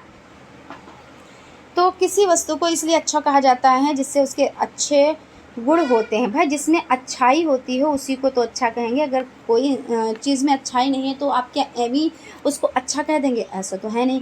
कहने का तात्पर्य यह है कि किसी वस्तु को अच्छा या खराब उसके मान्य गुणों या कसौटियों के आधार पर किया जाता है। बिल्कुल सही बात है, जब तक आप उसका परीक्षण नहीं करेंगे तब तक क्या आप जानेंगे कि किसी में क्या अच्छाइयाँ हैं और क्या बुराइयाँ हैं। अगर किसी मनुष्य को जानना है तो आप उसके साथ में रह लें, है ना। उसके मिजाज को जानना है तो उसके साथ बैठ के खाना खा लें, तो आप उसके क्या है, आप उसकी बहुत सी चीज़ें जान जाएंगे कि किस तरह से इसका उठना बैठना है, किस तरह से इसका चलना फिरना है, किस तरह का इसका मिजाज है। और 1 से 2 दिन भी आप रहेंगे तो उसके साथ, कहते नहीं आदमी जाने बसा, है ना, एक कहावत होती है, बहुत लोग कहते हैं। तो जब आप उसके साथ रहेंगे बसेंगे तो क्या होगा, आप उसके बारे में जानेंगे, तो ये चीज़ हो जाती है। तो इसी प्रकार किसी शैक्षिक और मनोवैज्ञानिक परीक्षण की उत्तमता का निश्चय उसकी मान कसौटी यानी गुणों के आधार पर किया जाता है। एक अच्छा परीक्षण उसे कहा जा सकता है जो अन्य आवश्यकताओं की पूर्ति करता है और उद्देश्यों को क्या करता है, तो प्राप्त करता है, जिसको ध्यान में रखकर उसकी रुचियाँ की गई। संक्षेप में हम कह सकते हैं कि एक उत्तम परीक्षण आवश्यक रूप से प्रयोजन एवं प्रभावी तथा मानव व्यवहार की वस्तुनिष्ठता एवं व्यापकता के साथ मापन करता है। तो आपको पता हो गया कि भाई उत्तम क्या होता है, जब उसकी अच्छाइयों के बारे में भाई हम जानते हैं और हम उसको अच्छा कहते हैं, है ना। तो वही चीज़ आपको हो गई, बस आपको यही लिखना है। उत्तम परीक्षण में क्या होता है भाई, अच्छे परीक्षण संप्रयोजन एवं उद्देश्यपूर्ण होते हैं। अच्छे परीक्षण मानव व्यवहार को वस्तु निश्चितता एवं व्यापकता के साथ मापन करते हैं। अच्छे परीक्षण का प्रशासन सरल होता है। अच्छे परीक्षण फलांकन की दृष्टि से सुगम होते हैं। अच्छे परीक्षण विश्वसनीय होते हैं। अच्छे परीक्षण में वस्तुनिष्ठता एवं व्यापकता का गुण पाया जाता है। ठीक, अब यहाँ पे है क्रियात्मक शोध का अर्थ स्पष्ट करते हुए उसका महत्व बताएं। तो क्रियात्मक शोध, तो क्रियात्मक अनुसंधान का तत्कालिक उपयोग किया जाता है जिसके द्वारा सिद्धांत का विकास नहीं किया जाए, ना ही इसका सामान्य उपयोग किया जाता है। इसमें यहाँ और भी समस्याएं जो स्थानीय प्रकार के हैं उस पर बल दिया जाता है। इसके परिणाम या मूल्यांकन स्थानीय अनुप्रयोग के रूप में किया जाता है और इसमें क्या है कि ना कि सार्वभौमिक वेदता के रूप में। उपयुक्त विश्लेषण के आधार पर क्रियात्मक अनुसंधान को परिभाषित करते हुए कहा जा सकता है कि क्रियात्मक अनुसंधान वह अनुसंधान है जो तत्कालीन समस्या समाधान के उद्देश्य से घटना स्थल पर वैज्ञानिक ढंग से किया जाता है, जिसके आधार पर क्रियाओं को तत्कालीन समस्याओं में निर्देशन सुधार को मूल्यांकन करते हैं। यानी समस्या भी हमारी हल भी हमारा है, मनोवैज्ञानिक ढंग से उस समस्या को हल करना है। तो इस तरह से विद्यालय की कार्य प्रणाली में वांछित सुधार करना बिल्कुल सही है। जब हम क्या करते हैं, क्रियात्मक अनुसंधान कर रहे हैं तो उसमें भाई विद्यालय की कार्य प्रणाली में वांछित सुधार भी करेंगे। विद्यालय में व्याप्त यांत्रिकता एवं रूढ़िबद्धता के वातावरण को समाप्त करेंगे। भाई वहाँ पे कौन सी रूढ़िबद्धता है, कौन से पुराने ढंग से काम किए जा रहे हैं, ये सभी चीज़ें क्या करेंगे, समाप्त करेंगे। शिक्षकों, प्रधानाचार्य, प्रबंधकों एवं निरीक्षकों में वैज्ञानिक दृष्टिकोण विकसित करने में सहायता है। फिर उसके बाद है क्रियात्मक शोध के चरणों का उल्लेख कीजिए। तो आपको पता है क्रियात्मक शोध क्या है। तो क्रियात्मक शोध में देखिए यही है कि समस्या भी हमारी है और हल भी हमारा है, तो मनोवैज्ञानिक ढंग से उस समस्या को सॉल्व करना यही तो होता है ना। तो यहाँ पे हम देख लेते हैं किसी भी अनुसंधान का सबसे पहला सोपान समस्या होती है। अगर समस्या ही नहीं है तो आप हल किसका करेंगे। तो फर्स्ट सोपान में जैसे आपसे पूछें कि क्रियात्मक शोध के चरण कितने हैं, तो चरण तो देखिए आपके कितने स्टेप हैं। फर्स्ट सोपान, second, third, fourth, fifth, six, 7, 8 सोपान है, 8 सोपान है। लेकिन सबसे पहला जो सोपान हो जाता है वो समस्या का चयन, यानी समस्या होनी चाहिए। जब ये समस्या होगी तभी तो आप उसका हल निकालेंगे। तो किसी भी अनुसंधान का सबसे पहला सोपान उसकी समस्या होती है, इसके संबंध में अनुसंधान किया जाना है। ठीक है भाई, जिस समस्या के बारे में हमको जानकारी ही नहीं तो हम उसका हल क्या निकालेंगे। तो प्रथम सोपान यही हो जाता है। द्वितीय सोपान क्या हो जाता है, समस्या को परिभाषित करना, यानी इसके अंतर्गत आप जिस समस्या पर कार्य कर रहे हैं उसको स्पष्ट कीजिए और वास्तव में उस समस्या से आपका तात्पर्य क्या है। उदाहरण के लिए वर्तनी वाली समस्या को ही बताएंगे। अधिकतर लड़के लिखने में शुद्धियाँ करते हैं तो वो बीड़ी का बिड़ी, फूल का फूल लिखते हैं। तो ये द्वितीय सोपान हो गया, यानी समस्या को परिभाषित करना। तृतीय सोपान में समस्या सीमांकन, यानी इसके अंतर्गत समस्या के उस क्षेत्र को बताइए जहां आप कार्य करेंगे। उदाहरण वर्तनी संबंधी अशुद्धियों पे आप काम करेंगे तो वहां पे आप बता दें। सोपान चतुर्थ में समस्या से संभावित कारणों का पता लगाने, भाई समस्या जो है उससे संभावित कारण क्या हैं तो उसके बारे में पता लगाएंगे। फिर सोपान आपका पंचम हो जाता है क्रियात्मक परिकल्पना निर्माण, यानी इसके अंतर्गत उन क्रियाओं का विचार करेंगे जिसके द्वारा समस्या के ऊपर दिए हुए कारणों को मिटाया यानी दूर किया जा सके। तो ये फिफ्थ सोपान में आ जाता है। षष्ठ में हो जाता है विकल्प निर्माण, उपकरणों का निर्माण। इसमें क्या होता है, इस सोपान के अंतर्गत आप उन सभी बातों पर विचार कीजिएगा जिसके द्वारा आप अपने प्रयत्नों का मूल्यांकन कर सकेंगे, है ना। उसके बाद है सोपान सप्तम, तो विश्लेषण। इन सोपान के अंतर्गत समस्या के समाधान हेतु आपके द्वारा किए गए प्रयासों या प्राप्त आंकड़ों का विश्लेषण कीजिए। और अष्टम निष्कर्ष है, उसके बाद आपका क्या करना है, आपको कर देना है निष्कर्ष निकाल देना है। ठीक है, तो यहाँ तक आपका हो गया क्रियात्मक शोध। देखिए क्रियात्मक शोध से रिलेटेड कितने मतलब क्वेश्चन पूछे गए हैं, तो यानी आप समझ लें, इससे रिलेटेड समझ लीजिए क्वेश्चन आपके एग्जाम में रखा हुआ है। क्रियात्मक शोध के प्रथम चरण को स्पष्ट कीजिए। तो प्रथम चरण में क्या है भाई, समस्या होनी जरूरी है। अगर समस्या ही नहीं होगी तो हम किस पर हम वर्क करेंगे, तो आपको बस यही लिखना है। ठीक है, और क्रियात्मक शोध के अंतिम चरण यानी आपको निष्कर्ष निकालना है।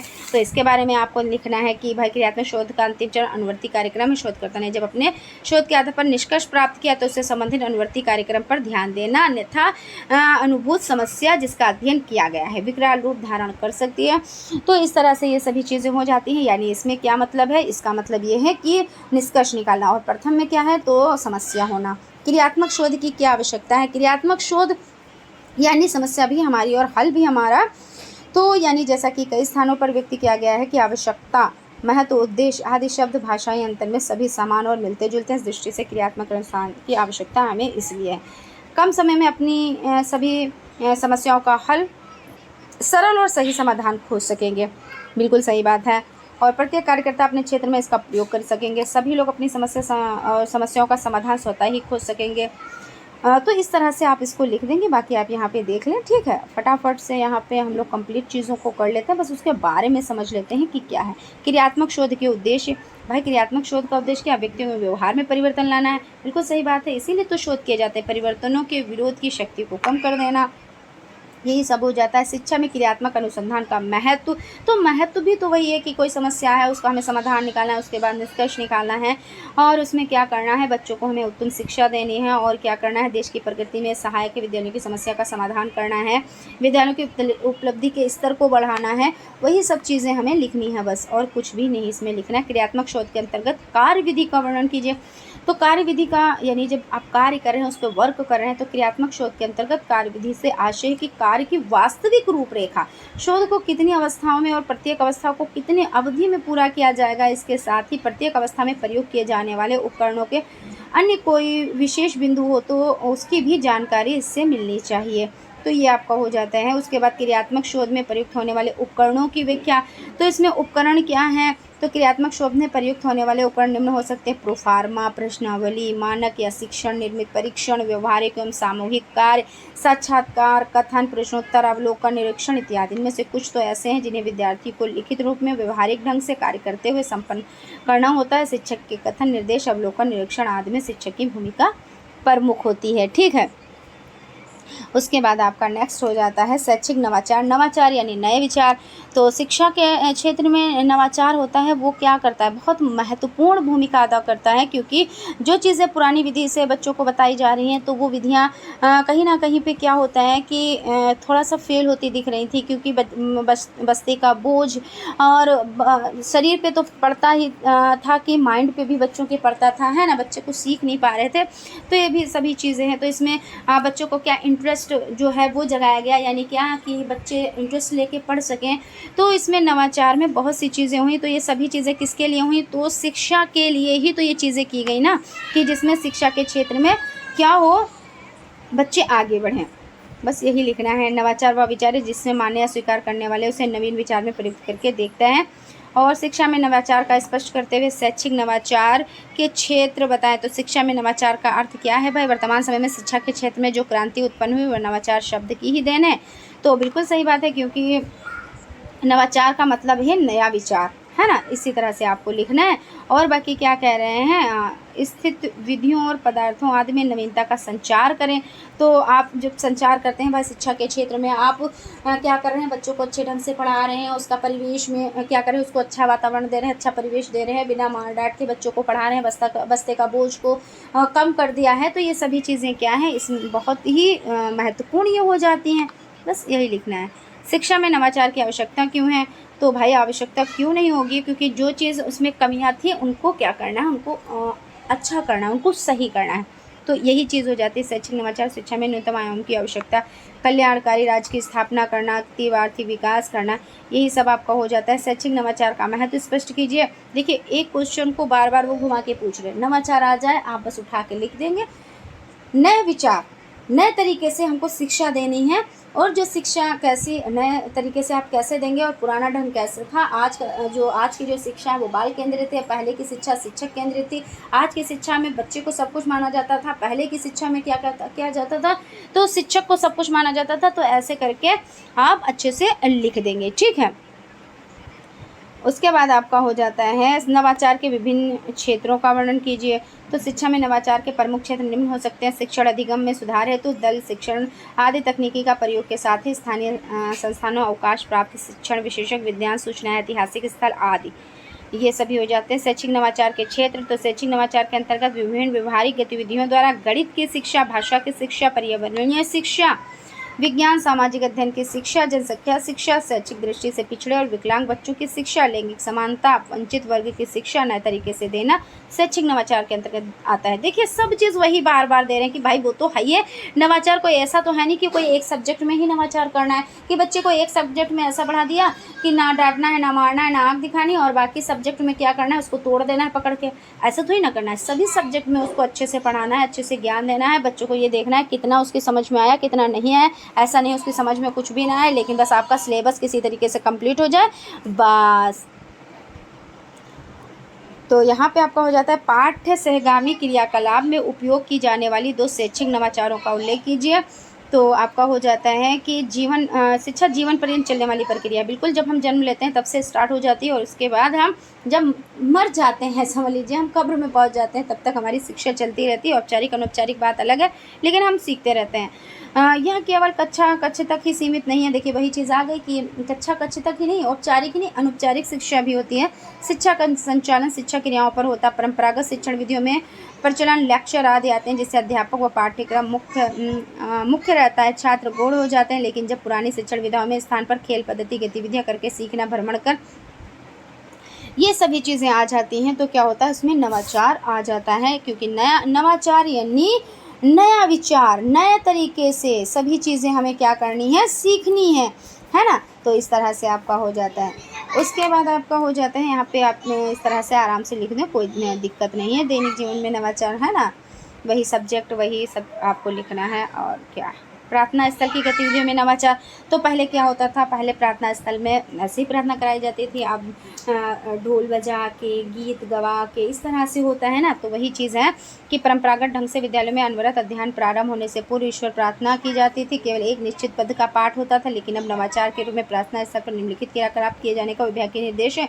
बच्चों की साफ सफाई की जाए तथा स्वसाध्यों के विकास हेतु प्रेरणा प्रदान करना, किसी महापुरुष द्वारा धर्म ग्रंथ में वर्णित सद्भाव का वाचन तथा उनका अनुसरण करने की प्रेरणा, उस दिन का प्रमुख समाचार पत्र का वाचन, प्रेरणादायक सूक्तियों का वाचन, श्रवण, ये सभी चीज़ें क्या होती, प्रार्थना स्थल पे ये सभी चीज़ें कराई जाती हैं ना।